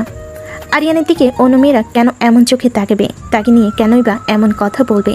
হঠাৎ কিছু একটা মাথায় আসেই অহনা মনে মনে বলে, ওকে নিয়ে কে কি ভাবলো, কে কি বললো, এতে আমার কি? আমি কি সব ভাবছি? এটা তো আমার কিছু যায় আসে না। তাহলে কেন আমার এত খারাপ লাগছে? লিজার এই দৃষ্টি দেখে কেনই বা আমার খারাপ লাগছে? লিজার আরিয়ানকে নিয়ে বলা প্রত্যেকটা কথার মধ্যে এ তোরা থাক, আমার ভালো লাগছে না, আমি বাড়ি যাব, আসছি বলেই অহনা নিজের ব্যাগটা কাঁধে নিয়ে ক্যান্টিন থেকে বেরিয়ে আসে। অহনা আর কাউকে কোনো দিন একটা রিক্সা নিয়ে বাড়ির উদ্দেশ্যে চলে যায়। অহনার রিক্সা ছুটে চলেছে আপন গতিতে। হঠাৎ করে রিক্সার ব্রেক করায় অহনা কিছুটা সামনের দিকে ঝুঁকে নিজের ব্যালেন্স ঠিক করে। অহনা সামনের দিকে তাকিয়ে দেখে একটা কালো রঙের গাড়ি তার রিক্সার সামনে দাঁড়িয়ে আছে, পথ আটকে। এতে অহনার রাগ বিরক্ত আরো বেড়ে যায়। হঠাৎ অহনা লক্ষ্য করে গাড়ি থেকে আর কেউ নয় বরং জুনায়েদ নেমে আসছে। হঠাৎ জুনায়েদকে নিজের পথ আটকে দাঁড়িয়ে থাকতে দেখে অহনার রাগের মাত্রা যেন আরো কয়েক শত গুণ বেড়ে যায়। অহনাকে কিছু বলতে যাবে তার আগে হঠাৎ করে জুনায়েদ এসে অহনাকে কিছু বলতে না দিয়ে অহনার হাত ধরে বলে, চলো অহনা। কি করছেনটা কি? আপনি আমার হাত ধরেছেন কেন? হাত ছাড়ুন বলছি। দেখো অহনা, আমি তোমাকে সবকিছু বুঝিয়ে বলছি। আসলে সেদিন যখন আমি এবং বাবা মা তোমাদের বাড়িতে যাওয়ার উদ্দেশ্যে বের হব, এমন সময় আমার বাবার ফোনে একটা কল আসে। আসলে কলটা ছিল আমার বাবার বিজনেস পারুলার ইয়াকুব আঙ্কেলের। তিনি হঠাৎ করে বাবাকে ফোন দিয়ে বলে বাবার সিলেটের ব্যবসায় কিছু গরমিল দেখা দিচ্ছে। এটা যদি এখন এই মুহূর্তে প্রতিরোধ করা না হয় তাহলে বাবার বিজনেসে অনেক বড় একটা ক্ষতি হয়ে যাবে। হঠাৎ এমন একটা খবরে বাবা নিজেও বেশ ভেঙে পড়ে এবং অসুস্থ হয়ে পড়ে। বাবা যখন সিলেট যেতে চায় তখন আমি এবং আম্মু বাবাকে বাধা দিই। এতে বাবা আমাকে বলেন আমি যদি তাকে সুস্থ দেখতে চাই তাহলে যেন যখন সেই মুহূর্তে সিলেটের উদ্দেশ্যে রওনা দিই এবং অফিসে কি সমস্যা হচ্ছে সেটা সমাধানের পর্যাপ্ত ব্যবস্থা গ্রহণ করি। এখন তুমিই বলো, তখন আমি কি করতাম? নিজের বাবাকে নিজের সামনে মরে যেতে দেখতাম, নাকি ছেলে হিসেবে নিজের দায়িত্ব পালন করতে সিলেটে যেতাম? তখন আমার কাছে বিয়ে করতে যাওয়ার থেকে বেশি আমার বাবার জীবন বাঁচানোটা গুরুত্বপূর্ণ মনে হয়েছিল। এই জন্য আমি কোনো কিছু না ভেবে সিলেটে চলে যাই। ঘটনাটা এত তাড়াতাড়ি ঘটেছিল যে আমি তোমার সঙ্গে সবকিছু শেয়ার করব এই সময়টুকু আমি পাইনি। 2 দিন পরে যখন সকল সমস্যার সমাধান করে ফিরে আসবো তখন আমার মনে হলো আমি তোমার সাথে অন্যায় করে ফেলেছি। নিজের ব্যস্ততার জন্য তোমার সঙ্গে যোগাযোগ করতে না পারলেও আমার অন্তত তোমাকে বলে যাওয়াটা উচিত ছিল, কিন্তু আমি সেটা করতে বাধ্য হয়েছি। তুমি দয়া করে আমাকে ক্ষমা করে দাও। দেখা হলে আমি তোমাকে ছাড়া বাঁচবো না, তাই প্লিজ আমাকে ক্ষমা করে দাও। তুমি যদি চাও তাহলে আজকে আমরা বিয়ে করতে পারি, এতে আমার এখন আর কোনো আপত্তি নেই। প্লিজ অহনা, প্লিজ আমাকে ফিরিয়ে দিও না সোনা। আমি তোমাকে সত্যি ভীষণ ভালোবাসি এবং আমি জানি তুমিও আমাকে তার থেকেও অনেক বেশি ভালোবাসো। কে আপনি? আমি কি আপনাকে চিনি? আর কোয়া নেই বলা নেই, হঠাৎ করে আপনি আমার হাত ধরছেন কেন? হাত ছেড়ে দিন বলছি, না হলে আমার থেকে খারাপ আর কেউ হবে না। প্লিজ সোনা, এমন করে না। লক্ষ্মীটি আমার, কথাটা শোনো। আমি সত্যি বলছি, তোমাকে ছাড়া আমি বাঁচব না। তাহলে মরে যান, বেঁচে আছেন কেন? তুমি কি সত্যিই চাও আমি মরে যাই? দেখুন মিস্টার জুনায়েদ, আপনি কি করেছেন, কেন করেছেন এবং কোন পরিস্থিতিতে করেছেন সেটার এখন আর কোনো মূল্যই নেই। তাই দয়া করে আমার পথ ছাড়ুন আর আমাকে যেতে দিন। বাড়িতে আমার শ্বশুর শাশুড়ি আমার জন্য অপেক্ষা করছে। তুমি এতটা নির্দয় হতে পারো না অহনা? দেখুন, আমি কি পারি আর না পারি আমি সেই হিসাব এখন বসে নেই। দয়া করে পথ ছাড়ুন। কথাটি বলেই জেনা অহনা জুনায়েদকে পাশ কাটিয়ে চলে যেতে নিবে। হঠাৎ করে জুনায়েদ অহনার হাত চেপে ধরে এবং এতটা জোরে ধরে যে অহনা ব্যথায় মৃদু শব্দ করে ওঠে। কিন্তু এতে জুনায়েদের যেন কোনো হেলদোল নেই। সে তার নিজের হাতের বাঁধন আরও শক্ত করে এবং এক টানতে অহনাকে নিজের সামনে এনে দাঁড় করে এবং রাগে দাঁতে দাঁত চিপে বলে, এতবার করে বলছি, কথা কানে যাচ্ছে না? তুই নিজেকে কি মনে করিস? হ্যাঁ, তোর মতো হাজার হাজার মেয়ে এই জুলাইদের বিছানায় আসার জন্য মরিয়া হয়ে থাকে, কিন্তু তুই একমাত্র মেয়ে যে এখন পর্যন্ত জুনায়েদকে ব্যবহার করে গিয়েছিস। তোকে এখন পর্যন্ত একবারও আমি আমার বিছানায় নিতে পারিনি। ভেবেছিলাম বিয়ে না, বউ নাটকের মাধ্যমে তোকে নিজের বিছানা পর্যন্ত নিয়ে গিয়ে ব্যবহার করব। কিন্তু তোর ভাগ্যজনকভাবে সেদিনই আমার বাবার বন্ধুর মেয়ে প্রিয়া দেশে আসে এবং তার হট অ্যান্ড সেক্সি কিভাবে এর উপর আমার নজর আটকে যায় এবং তাকে একদিনের জন্য হলেও নিজের বিছানায় পাওয়ার লালসা থাকে মনে। তাই অনেক কষ্ট করে প্রিয়াকে বুঝিয়ে দেশের বাইরে নিয়ে যাই এবং ওকে নিজের বিছানা পর্যন্ত নিয়ে আসি। ঠিক এই জন্যই তুই মিস হয়ে যাস। অনেক হয়েছে, আর নয়, আর কোনো অভিনয় নয়, আর কোনো ভালো মানুষই নয়। তোকে আমার বিছানায় চাই মানে চাই, এবং সেটা আজকে আমি করে ছাড়বো। জানোয়ার, ছাড় বলছি আমার হাত। এই জন্যই আল্লাহ বলে তিনি যা করেন বান্দার মঙ্গলের জন্যই করেন। এই জন্য তিনি সেদিন আমাকে তোর মতো পশুর হাত থেকে বাঁচিয়ে নেন। আর আমি কিনা তোর মতো পশুর জন্য আমার নিষ্পাপ স্বামীকে কষ্ট দিচ্ছি? তোকে ভালোই ভালোই বলছি আমার হাত ছেড়ে দে। তা না হলে আমার ভাই বা আমার স্বামী যদি জানতে পারে তোর হাত আর হাতের জায়গায় থাকবে না। করেছিস তো বিয়ে, বাচ্চা একটা ছেলেকে। তোর ওই বাচ্চা জামা কি করবে আমার? আচ্ছা, আমার কথা বাদই দিলাম, তোরই বা কি করবে? বিশ্বাস কর, সে কিছু না পারলেও আমি অনেক কিছু করতে পারবো। জোনায়েদের এমন নোংরা ইঙ্গিতে কথা বলেই অহনা চোখ মুখ কুঁচকে বন্ধ করে ফেলে। তার এখন নিজেকে নিজে গালি দিতে ইচ্ছে করছে। সে কিনা এতদিন একটা জানোয়ারকে ভালোবেসে এসেছে।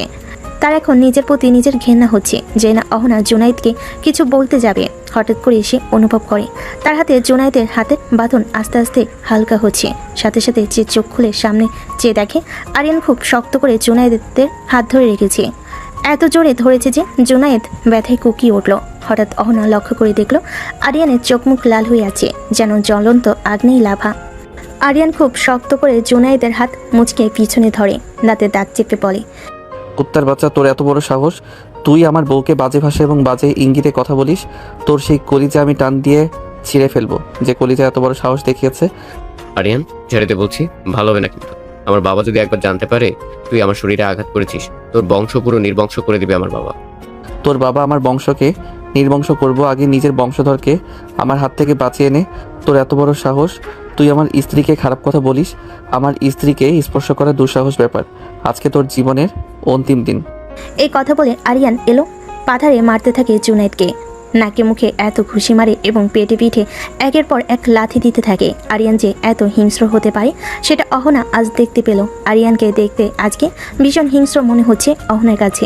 সে কখনোই আরিয়ানকে এতটা রেগে যেতে দেখেনি। যে ছেলে কখনো কারোর সঙ্গে উচ্চ গলায় কথা বলতো না, সেই ছেলে যে এত ভয়ঙ্কর হয়ে কাউকে এত ভয়ঙ্করভাবে মারতে পারে সেটা আজকে অহনা দেখতে পেল। আর এই মারের এক পর্যায়ে অহনা লক্ষ্য করে দেখল আরিয়ান জুনায়েদকে এতটা মেরেছে যে জুনায়েদের নাক মুখ দিয়ে অজস্র রক্ত পড়ছে। আর কয়েক মুহূর্ত যদি আরিয়ান এভাবে জুনায়েদকে মারতে থাকে তাহলে জুনায়েদের মৃত্যু অনিবার্য। তাই অহনা আর দেরি না করে দ্রুত গতিতে আরিয়ানের কাছে এগিয়ে যায় এবং আরিয়ানকে থামাতে চায়। অহনা দ্রুত গিয়ে আরিয়ানের হাত ধরে ফেলে। এতে আরিয়ান আরও ভয়ঙ্কর হিংস্রভাবে অহনার দিকে তাকালে অহনা বেশ খানিকটা ঘাবড়ে যায়, কারণ সে এই ভয়ঙ্কর রূপ সে এর আগে কখনো দেখেনি। তাই আজকের আরিয়ানকে এভাবে দেখে তার নিজেরও ভীষণ ভয় করছে। কিন্তু এরপরে সে নিজের ভয়টাকে নিজের মধ্যে দাবিয়ে রেখে আরিয়ানের হাত ধরে আরিয়ানকে বারবার থামিয়ে দেয় এবং কোন স্বরে বারবার বলতে থাকে, আরিয়ান প্লিজ ছেড়ে দাও ওকে, ও মরে যাবে তো। অহনার কথাই আরিয়ান আরও রেগে যায় এবং জুনায়েদকে আধামারা করে রাস্তায় ফেলে রেখে দ্রুত গতিতে অহনার দুই বাহু খুব শক্ত করে ধরে এবং জোরালো গলায় বলে, কেন কষ্ট হচ্ছে নাকি নিজের প্রেমিককে এভাবে মায়ের খেতে দেখে?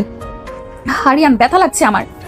আমি ধরলে ব্যথা লাগে, আমি ধরলে খারাপ লাগে, আমি ধরলে কষ্ট লাগে, তাই না? আর এই কুত্তা যখন স্পর্শ করেছিল কোথায় যেন করছিল, এখানে তাই না? না, আমি কি এখানে? তখন তো আপনার কোনো কষ্ট হয়নি, তখন তো দিব্যি সেগুলো উপভোগ করছিলেন। ছি আরিয়ান, কি ভুল সেটা। এগুলো তুমি কেন শুনতে খারাপ লাগছে? খুব খারাপ লাগছে তাই না? কিন্তু যখন এগুলো ঘটছিল তখন তো খারাপ লাগেনি। তাহলে এখন কেন বাঁচাতে চান তাকে? নাকি এখনও অনেক ভালোবাসা বাকি আছে যা খুব উতলে পড়তেছে তাই না? আসলে আপনাদের মতো মেয়েরা এদের মতো জানোয়ারদের ডিজার্ভ করে। আপনারা কখনো কারো ভালোবাসার ডিজার্ভ করেন না। আমি আপনার আশেপাশে আসলে আপনার যেমন কষ্ট হয়, ঠিক তেমনি যখন আপনি এই জানোয়ারের বাচ্চার সঙ্গে আমার সামনে ডলাডলি করে বেড়াইতে, ঠিক তার চেয়ে কয়েক হাজার গুণ বেশি কষ্ট বুকের এইখানটাই হতো। কিন্তু কখনো বলতে পারিনি এই ভেবে, যদি আপনি মেনে না নেন আর কখনো আমাদের বাড়িতে না আসে, তাহলে যে আমি আপনাকে চোখের দেখা পাওয়ার দেখতে পারবো না। আমি যে বড্ড ভালোবাসি আপনাকে, কিন্তু আপনি সারা জীবন শুধু ইচ্ছে করে দূরে সরিয়ে রেখেছে। আর কথায় কথায় বাচ্চা বলেন না, ছোট বলেন না। কত ছোট আমি আপনার, খুব জোর করে 2 বছরের, এর থেকে তো মনে হয় না বেশি হবে। কিন্তু খোঁজ নিয়ে দেখেন, পৃথিবীতে এমন অনেক দম্পতি আছে যাদের বয়সের ডিফারেন্স অনেক বেশি, কিন্তু তারা কি সংসার করছে না? তারা কি নিজেদের ভালোবাসছে না? কিন্তু না, আমি যখনই আপনার কাছে ভালোবাসার পাগল হয়ে গিয়েছি, ততবারই আপনি আমাকে দূরে সরিয়ে দিয়েছেন, অপমান করেছেন, অবজ্ঞা করেছেন। আমাদের প্রিয় নবী হজরত মুহাম্মদ সাল্লাল্লাহু আলাইহি ওয়াসাল্লাম যখন হজরত খাদিজা রাদিয়াল্লাহু তাআলা আনহুরকে বিয়ে করেছিলেন, তাদের বয়সের পার্থক্যটা একটু জেনে নেবেন। তাহলে কেন আজকে আমাকে ভালোবাসতে পারবে না? কেন আপনি আমাকে মেনে নিতে পারেন না? কেন আপনি আমাকে বারবার দূরে সরিয়ে দিয়েছেন? অনেক হয়েছে। আর না, আমি আর আসবো না আপনার কাছে ভালোবাসার দাবি নিয়ে। আর কখনো করবো না বিরক্ত, আপনাকে কথা দিলাম। কিন্তু বিশ্বাস করুন, এই দিনটার জন্য আপনি পস্তাবেন, খুব বেশি করে পস্তাবেন। এবং সেই দিন আর বেশি না দূরে নেই, যেদিন আপনি নিজেই আমার ভালোবাসা পাওয়ার জন্য ভিক্ষা চাইবে, কাঙাল হয়ে আমার কাছে আসবে, যেমনটা এখন আমি এসেছি আপনাকে কাছে আপনার কাছে বারবার, কিন্তু বারবার আপনি আমাকে প্রত্যাখ্যান করেছেন। কথাগুলো বলে আরিয়ান অহনাকে মৃদু ধাক্কা দিয়ে নিজের থেকে দূরে সরিয়ে দিয়ে উঠে দাঁড়ায় এবং টালমাটাল পায়ে এগিয়ে যেতে থাকে সামনের দিকে। পিছন থেকে অহনা যে তাকে কয়েকবার ডেকেছে সেটা তার কান পর্যন্ত হয়তো বা পৌঁছায়নি, হয়তো বা পৌঁছেছে, কিন্তু সে উপেক্ষা করেছে। পরিস্থিতি বেসামাল দেখে ইমন দৌড়ে আবার আরিয়ানের পিছনে। মূলত তখন সে আরিয়ানের পিছনে পিছনে গিয়ে আরিয়ানকে অনেক বুঝিয়ে শান্ত করে নিয়ে রাস্তা দিয়ে বাড়ি ফিরছিল, কিন্তু হঠাৎ দেখে রাস্তার মাঝে একটা ছেলে একটা মেয়ের হাত ধরে তাকেই বিরক্ত করছে। বিষয়টা তারা প্রথমে স্বাভাবিকভাবে নিল, পরবর্তীতে স্বাভাবিকভাবে সামনে এগিয়ে আসে মেয়েটিকে সাহায্য করার জন্য। কিন্তু যখন আরিয়ান সামনের দিকে এসে দেখে মেয়েটি আর কেউ না, তারই প্রেয়সী, তারই ভালোবাসার মানুষ, তখন তার রাগে নিজের কপালের রগগুলো ফুলে যায় এবং সে দেরি না করে দ্রুত অহনাকে সাহায্য করার জন্য এবং জুনায়েদকে শাস্তি দেওয়ার জন্য সামনের দিকে এগিয়ে যায়। এই ঘটনায় অনেক দিন পেরিয়ে যায়। সেদিনের পর থেকে আরিয়ান পুরোপুরি অহনাকে উপেক্ষা করে চলে। সে আর অপ্রয়োজনে কখনো বিরক্ত করে না অহনাকে। সেই ঘটনার পর থেকে আরিয়ান এখন পর্যন্ত রাতে ঘুমালে কখনো আর অহনাকে বিরক্ত করে না। সে নিজেই এখন আর রুমে আসে না।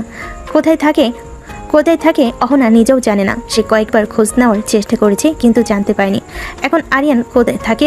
সে অনেকবার চেষ্টা করেছে আরিয়ানের সঙ্গে কথা বলার, কিন্তু আরিয়ান তাকে সে সুযোগ আর দেয়নি। এজন্য অহনা নিজেও এখন বেশ মন খারাপ করে থাকে। কেন জানি না তার মনের মধ্যে একটা শূন্যতা কাজ করে। আর আরিয়ান কখন বাড়িতে আসে, কখন যায়, সেটা অহনা কখনো বুঝতে পারে না, কারণ আরিয়ান আর তার সামনেই আসে না। অহনা অনেকবার চেষ্টা করেছে জানার, কিন্তু সে জানতে পারেনি। সে তার শাশুড়িকে কয়েকবার জিজ্ঞেস করেছে, কিন্তু সেখান থেকে ফলস্বরূপ কোনো উত্তর পায়নি। তার জন্য সে আর নিজেও তার শাশুড়িকে কিছু বলেনি। এরপর যদি তার শাশুড়ি তাকে প্রশ্ন করে তাদের মধ্যে কোনো সমস্যা হচ্ছে কিনা বা কিছু হয়েছে কিনা, কেনই বা এই দূরত্ব, বা কেনই অহনা আরিয়ানের খবর জানে না, এ বিষয়ে যদি প্রশ্ন করে তাহলে ও কি উত্তর দিবে তা অহনার জানা নেই। এজন্য সে তার শাশুড়ির সঙ্গে এ বিষয় নিয়ে কথা বলে না। তবে সে নিজের মতো করে চেষ্টা করেছে, কিন্তু প্রতিবারই ব্যর্থ হয়েছে। এখন অহনার নিজেকেই বেশ খারাপ লাগে, কিন্তু কেন সে তা জানে না। সে তো এটাই চেয়েছিল যেন আরিয়ান তার সামনে না আসে, তাকে বিরক্ত না করে। কিন্তু আরিয়ান নিজে থেকে যখন তার থেকে দূরে সরে যাচ্ছে, তাহলে অহনার এত খারাপ লাগছে কেন? তার যে ভীষণ কষ্ট হচ্ছে, মনের মধ্যে ভীষণ শূন্যতা কাজ করছে, কিন্তু কেন এই হাহাকার? সে সেই উত্তর পায় না। অহনা এসব ভাবছিল আর মনে মনে বলছিল, তবে কি আমি সত্যি সত্যি আরিয়ানকে ভালোবেসে ফেলেছি? না, কি সব যাতা ভাবছি আমি কি করে আরিয়ানকে ভালোবাসতে পারি? আচ্ছা, ভালোবাসতে পারি না কেন? অহনা নিজেই এবার নিজের প্রতি বেশ বিরক্ত হয়। তার এই আজগুবি ভাবনার জন্য। অহনার শাশুড়ি ডাইনিং টেবিলে সকালের খাবার দিচ্ছিলেন। অহনা এখন খুশি হয়ে তার শাশুড়িকে সাহায্য করছিল। এমন সময় অহনা সেই দিকে নজর যায়। আরিয়ান সেজেগুজে কোথায় যেন একটা বের হচ্ছে। আরিয়ানকে দেখে অহনার মন খুশিতে পুলকিত হয়ে যায়। আজ অনেক দিন পর সে আরিয়ানকে দেখছে। এমন সময় আরিয়ান সিঁড়ি দিয়ে নামতে নামতে তার মাকে বলে, আম্মু তাড়াতাড়ি খেতে দাও, আজকে আমাকে একটু তাড়াতাড়ি বের হতে হবে, তাহলে গুরুত্বপূর্ণ কাজ আছে আজকে। তুমি একাই বেরোবে মানে? অহনা মামনিকে ইউনিভার্সিটিতে নিয়ে যাবে তো তাহলে? জানি না আব্বু, আজকে এমনিতেও আমি ইউনিভার্সিটিতে যাব না, এখন আমি এয়ারপোর্টে যাব ঈশাকে রিসিভ করতে। ঈশা মামনি ফিরে আসছে নাকি? কই, আগে তো বলিসনি। আগে তো আমি জানতাম না আব্বু, আসলে ও যে আসছে এটাও কাউকে বলেনি, ইভেন এমন কেউ না, সে আসলে সবাইকে সারপ্রাইজ পেতে চায় তাই কাউকে কিছু বলেনি। কিন্তু হঠাৎ করে গত রাতে ফোন দিয়ে আমাকে সব কিছু বলেছে, কারণ সে অনেক দিন পরে আসছে, তাই সব কিছু ঠিকঠাক তুলতে পারবে কিনা এই নিয়ে ম্যাডাম ভীষণ চিন্তিত। বলিস কি রে বাবা, সত্যি ঈশা মামনি আসছে? হ্যাঁ আম্মু, সত্যি আসছে ম্যাডাম। এতক্ষণ ধরে অহনা খুব মনোযোগ সহকারে সকলের কথা শুনছিল, কিন্তু ঈশাকে এখন পর্যন্ত সে চিনতে পারেনি এবং কাকে নিয়ে বা কার আশা নিয়ে সকলের এত উৎসুক সেটাও সে বুঝতে পারছে না। তবে এতক্ষণ ধরে অহনা একটা বিষয় খুব ভালোভাবে লক্ষ্য করেছে। আরিয়ান তার বাবা মায়ের সঙ্গে কথা বলল, এখনো পর্যন্ত একটিবারের জন্য অহনার দিকে চোখ তুলে তাকায়নি বা লক্ষ্য করেনি তাকে। সে যে একটা মানুষ এখানে দাঁড়িয়ে আছে তাকে আরিয়ান বুঝতে পারছে না নাকি বুঝতে চাইছে না। আরিয়ান খাওয়া দাওয়া করে দ্রুত বেরিয়ে পড়ে এবং আরিয়ান চলে যাওয়ার সাথে সাথেই অহনা তার শাশুড়ি এবং শ্বশুরকে প্রশ্ন করে বসে, আচ্ছা আব্বু আম্মু, এই ঈশাকে? ঈশা হলো আমার বোনের মেয়ে এবং আরিয়ান ইমনের ছোটবেলাকার বন্ধু ও খেলার সাথীও। ইমন এবং আরিয়ানও অহনার ছোটবেলা থেকেই খুব ভালো বন্ধু। তাদের ছেলেবেলা বেড়ে ওঠা এবং স্কুল কলেজ সবই একসাথে। তাদেরকে বলতে পারেন না তারা বন্ধু নাকি ভাই বোন। এভাবে কেটে যাচ্ছিল ওদের এসএসসি পরীক্ষার পরে। ওরা যখন কলেজে ভর্তি হয় তখন থেকে ঈশা পরিবর্তন হতে থাকে। ঈশার ব্যবহার কেমন যেন অদ্ভুত হতে থাকে। সে সবসময় আরিয়ানের সঙ্গে থাকতে চাইতে, ওর সঙ্গে ঘুরতে চাইতো, কথা বলতো। আরিয়ান এটা সহজভাবে নিত, কারণ সে ছোট থেকেই তাকে বান্ধবী এবং বোনের নজরে দেখেছে। তারা একে অপরে খেলার সাথী এবং বিপদের সঙ্গীও ছিল। কেউ কাউকে ছাড়া থাকতে পারতো না। কিন্তু কলেজ যাওয়ার পর যখন হঠাৎ করে কিসের পরিবর্তন লক্ষ্য করে ঈশা কেমন যেন আগের থেকে বেশি আরিয়ানকে সময় দিতে চাইতো। ওর কি ভালো লাগে, ওর কি খারাপ লাগে, ওকে নিয়ে বেশি পজিটিভ হয়ে যাচ্ছিল। বিষয়টা যখন আমাদের বোধগম্য হওয়ার উপক্রম, সেই সময় হঠাৎই ঈশা আরিয়ানকে প্রপোজ করে বসে। আসলে সেদিন ছিল আরিয়ানের জন্মদিন এবং সেদিন ওরা এসেছিল আমাদের বাড়িতে। তোমরা যখন সবাই চলে গিয়েছিলে তখন আরিয়ান কেন যেন মন খারাপ করে নিজের ঘরে বসেছিল। এমন সময় ঈশা আরিয়ানের ঘরে যায় এবং আরিয়ানকে মন খারাপ দেখে তার মন ভালো করার জন্য অনেক চেষ্টা করে। কিন্তু কেন যেন আরিয়ান খুব রেগেছিল। কেন রেগেছিল, কিসের জন্য রেগেছিল, এটা আমরা কেউ জানতাম না। এবং এসব বুঝতে না পেরে সে আরিয়ানের জন্মদিনের জন্য তার মনের কথা আরিয়ানকে জানায়। কিন্তু হঠাৎ করেই আরিয়ান ঈশাকে না করে দেয়, কারণ সে নাকি অন্য কাউকে ভালোবাসে। এই কথাটি শুনে আমরা নিজেরাও ভীষণ অবাক হয়েছিলাম, কিন্তু তখন ছেলে নতুন করে কিছু বলতে পারেনি। ঈশা আরিয়ানের কাছ থেকে এই কথাটি শোনার পর ভীষণ ভেঙে পড়ে এবং অনেক কান্নাও করে। তারপর সে তাদের ইন্টার পরীক্ষার পর IELTS করে স্কলারশিপ নিয়ে অস্ট্রেলিয়া চলে যায় স্টুডেন্ট হিসাবে পড়াশোনার জন্য। কারণ তার মন্তব্য, সে যদি আরিয়ানের সামনে থাকে তাহলে কখনোই সে ভালো থাকবে না এবং পড়াশোনায় মনোযোগীও হতে পারবে না। কিন্তু আজ 3 বছর পরে সে দেশে ফিরছে। কিন্তু আল্লাহর কাছে লাখো লাখো শুক্রিয়া যে সেই ঘটনার পরে তাদের বন্ধুত্বের কোনো পরিবর্তন হয়নি। আরিয়ান অন্য কাউকে ভালোবাসে মানে? এই কথাটি শুনে আমি নিজেও অবাক হয়েছিলাম। অনেকবার জিজ্ঞাসাও করেছি সে কাকে ভালোবাসে, কিন্তু সবসময় উত্তর দিয়েছে সময় হলে তোমাদের সামনে হাজির করব। কিন্তু সময় আর হলো কই। এরপর তোমার বিয়েতে যখন সে অ্যাক্সিডেন্ট ঘটে, তারপরে আমি তার সাথে কথা বলেছিলাম সে এই বিয়েতে রাজি কিনা এবং মন থেকে পৌঁছেছে কিনা। আসলে মামুনি সেদিন সে স্বীকার করেছিল আমার কাছে যে সে অন্য কাউকে না, তোমাকেই ভালোবাসে, খুব বেশি ভালোবাসে। বিষয়টা আমিও আন্দাজ করেছিলাম, কারণ মায়ের মন তো। তুমি কখনো আমাদের বাড়িতে আসতে ওর চোখে বলে দিতে সে কতটা আগ্রহ এবং আকুলতা নিয়ে তোমাকে দেখতো। ওর চোখের ভাষা কি আমি বুঝতে পারতাম। শোনো মা, আমার ছেলেরা হয়তো চাপা, নিজের মনের কথা অন্যকে প্রকাশ করতে পারে না, বোঝাতেও পারেনি, কিন্তু সে সত্যি তোমাকে ভীষণ ভালোবাসে।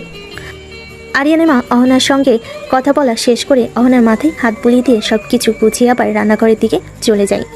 সেগুলো রাখার জন্য, কিন্তু অহনা এখনো সেখানে ঠাই মূর্তির মতো দাঁড়িয়ে থাকে আর মনে মনে ভাবে, এই ছেলে এমন কেন? সে এত আগে থেকে আমাকে ভালোবাসে, কই কখনো তো সে ভালোবাসার দাবি নিয়ে আমার সামনে দাঁড়ায়নি, কখনো আমাকে বলেনি বা বুঝতে দেয়নি। এরপর অহনা মনে মনে কিছু একটা ভেবে মুচকি হাসি দিয়ে সেখান থেকে চলে যায়।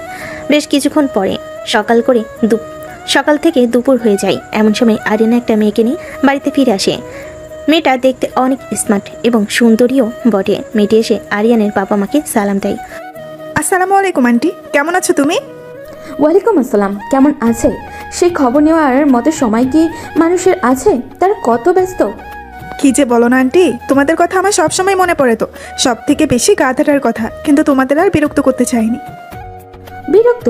আরে পাগলি মেয়েরা কখনো বাবা মাকে বিরক্ত করে না। অবশ্য তুমি সেটা বুঝবে কি করে?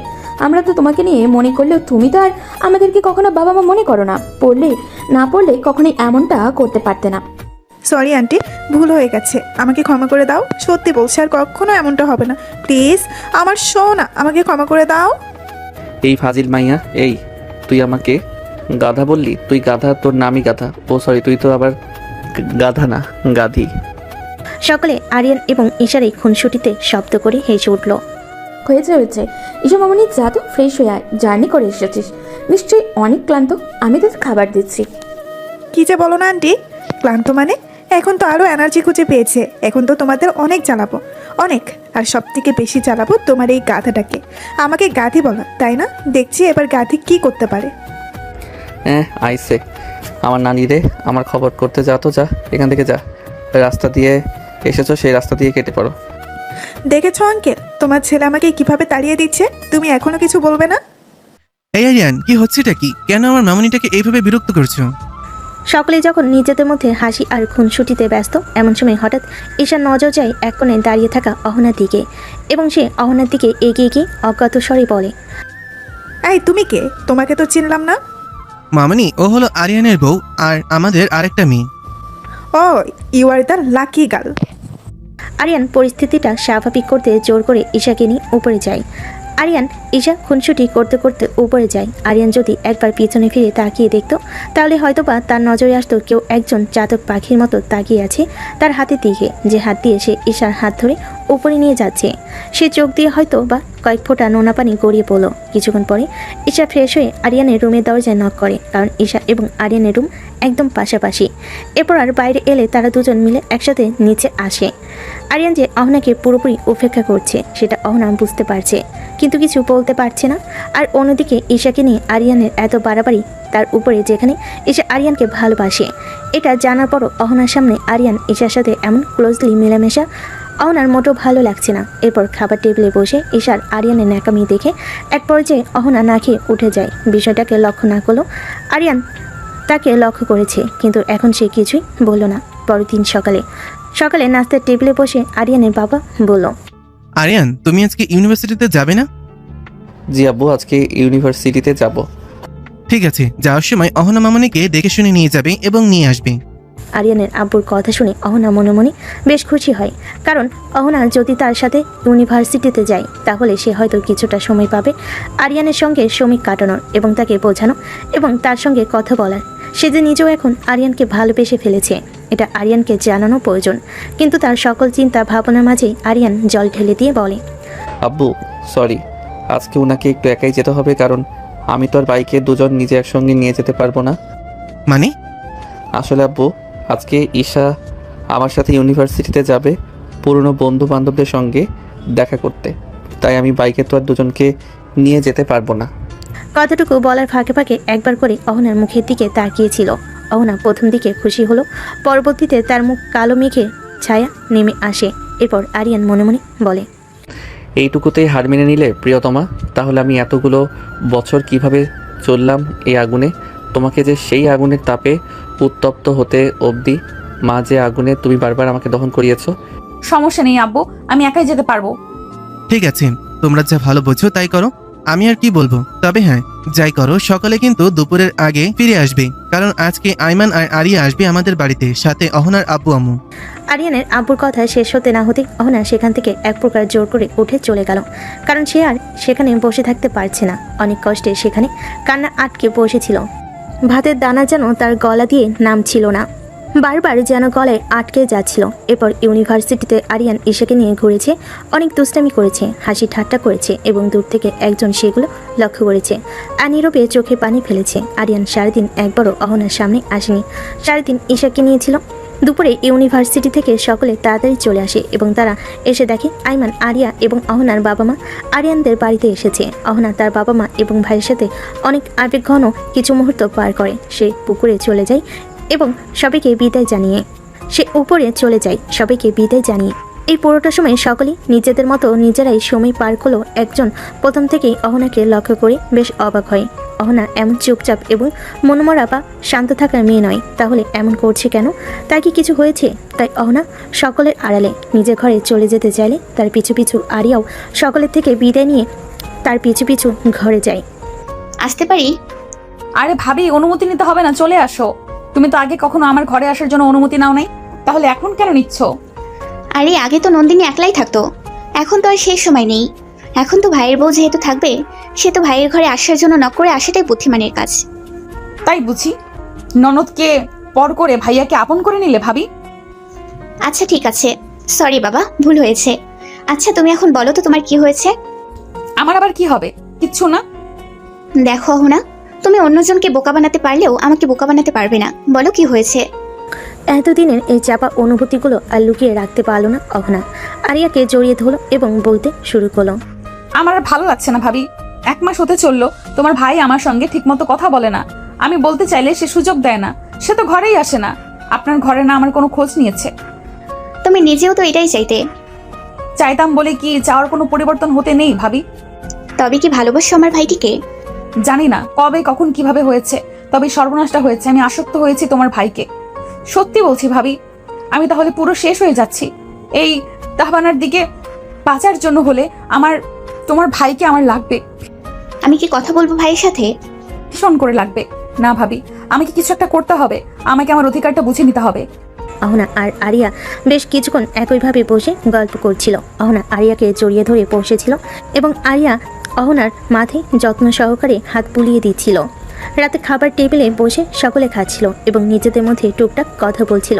কিন্তু অন্যদিকে আরিয়ান এবং ঈশা একজন আরেকজনের খাবার প্লেটে খুব যত্ন করে খাবার তুলে দিচ্ছে, যেটা আরেকজনের সহ্য হয়নি। তাই সে খাবার থেকে উঠে যায়। হুট করে অহনা উঠে পড়তে সকলে তার দিকে তাকায় এবং জিজ্ঞেস করে সে উঠে গেছে কেন। কিন্তু সে তাদেরকে এই বাহানা দিয়ে সেখান থেকে চলে আসে।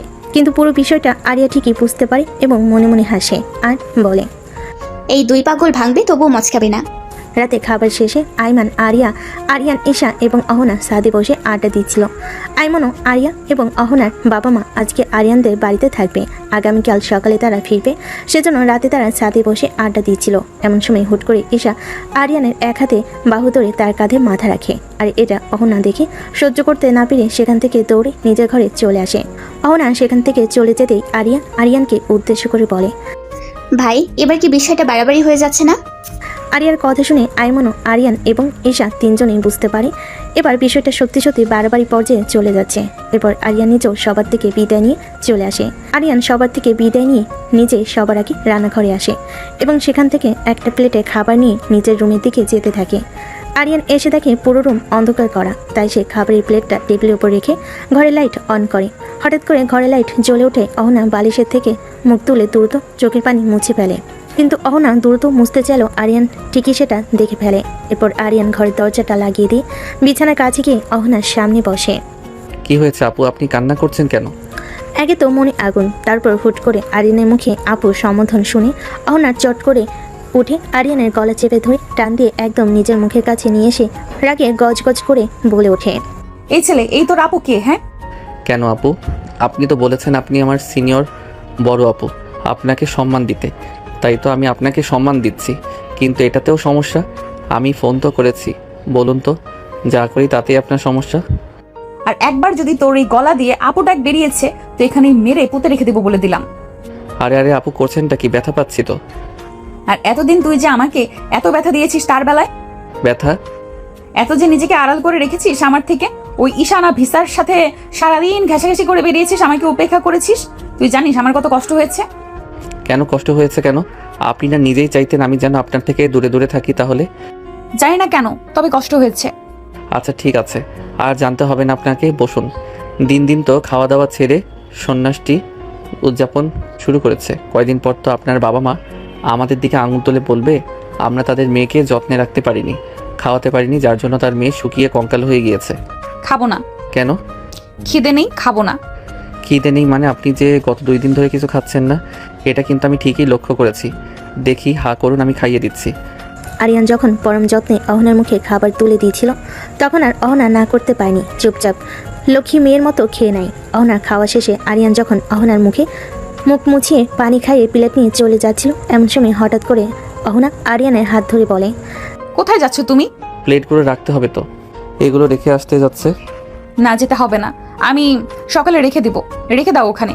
কি আজব, এমন বাচ্চাদের মতো করছো কেন তুমি? আরিয়ানের কথা শুনে আবারও অহনা রেগে যায় এবং আরিয়ানের শার্টের কলার ধরে হ্যাঁচকা টান দিতে আরিয়ান তাল সামলাতে না পেরে ব্যালেন্স হারিয়ে অহনার উপর পড়ে যায়। সাথে সাথে আরিয়ান উঠে দাঁড়িয়ে বলে, সরি, সত্যি বলছি, আজকে আমি ইচ্ছে করে কিছু বলিনি বা করিনি। আসলে তুমি হুট করে টান দিয়েছো তাই। আরিয়ানের কথা শেষ হতে না হতে অহনা আবারও টান দিয়ে আরিয়ানকে নিয়ে খাটের উপর ফেলে দেয়। এবার সে নিজেই আরিয়ানের বুকের উপর চড়ে বসে এবং আরিয়ানকে কোনো কথা বলার সুযোগ না দিয়ে আরিয়ানের ঠোঁট আঁকড়ে ধরে নিজের ঠোঁট দিয়ে। মিনিট কয়েক পর ছেড়ে দিলে দুজনেই কাঁপতে থাকে। প্রথম দিকে আরিয়ান আংশিক আক্রমণে ভ্যাবাচেকা খেলেও পরবর্তীতে আর কিছু বলতে পারেনি। আরিয়ান এবং অহনা দুজনেই পাশাপাশি শুয়ে ছাদের দিকে তাকিয়েছিল। এমন সময় অহনা হুট করে আরিয়ানের গলা জড়িয়ে ধরে আরিয়ানের গলায় নিজে মুখ ডুবিয়ে দেয়। অহনার এমন উদ্ভট ব্যবহারে আরিয়ান এখনও ঘোরের মধ্যে আছে, তাই সে কী করবে ঠিক বুঝতে পারছে না। এমন সময় সে তার ঘাড়ে তরল কিছু পদার্থ অনুভব করে এবং সে প্রথম দিকে না বুঝলেও পরবর্তীতে ঠিক বুঝতে পারে যে অহনা তার ঘাড়ে মুখ লুকিয়ে কান্না করছে। হুট করে অহনাকে এমন কান্না করতে দেখে সাথে সাথে আরিয়ান অহনাকে তুলে বসায়। এরপর অহনার চোখ মুছে দিয়ে নরম সুরে বলে, এই পাগলি মেয়ে, তুমি কান্না করতেছো কিসের জন্য? তুমি জিতে গেছো আরিয়ান, আমি হেরে গেছি। কখন হয়েছে, কিভাবে হয়েছে, কেন হয়েছে জানি না, তবে আবার এই সর্বনাশটা হয়ে গেছে। ভালোবাসি, আবার খুব বেশি ভালোবাসি। আমাকে বেঁচে থাকার জন্য হলে তোমার প্রয়োজন। আমি প্রতিনিয়ত তোমার প্রেমে অনেক দমন হচ্ছি। বলতে বলতে অহনা আবারও আরিয়ানকে জড়িয়ে ধরে কান্না করতে থাকে। আরিয়ান পরম যত্নে আলতো করে অহনার মাথায় হাত বুলিয়ে দিয়ে বলতে থাকে, ভালোবাসায় কখনো হার জিত নেই অহনা। আমি আগেও তোমাকে ভালোবাসতাম, এখনও ভালোবাসি, আর আমার জীবনের শেষ নিঃশ্বাস পর্যন্ত আমি তোমাকে ভালোবেসে যাব।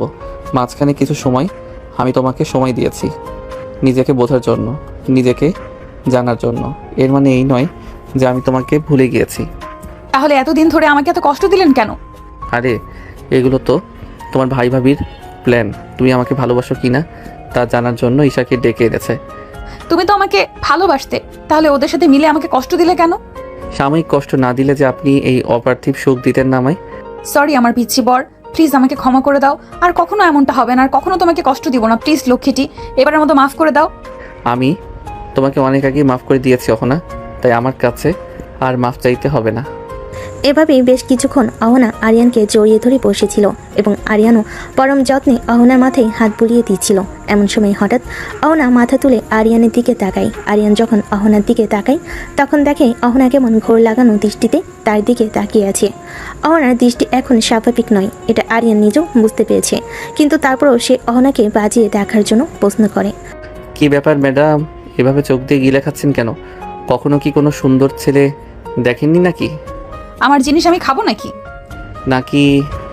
অহনা রহস্যময় একটা হাসি দিয়ে আরিয়ানের গালে কিস করতেই আরিয়ান আবেশে চোখ বন্ধ করে নেয়। এরপর আরিয়ানের নাকের ডগায় পরবর্তীতে টোটে লিপ কিস করতে প্রথমে স্তব্ধ থাকলেও পরবর্তীতে আরিয়ান নিজেও অহনার মাথার চুল মুঠি করে আঁকড়ে ধরে অহনার ডাকে সাড়া দিয়ে আস্তে আস্তে দুজনেই আরও গভীর থেকে গভীরতর বন্ধনে অপার্থিব সুখ সন্ধানে পাড়ি জমান।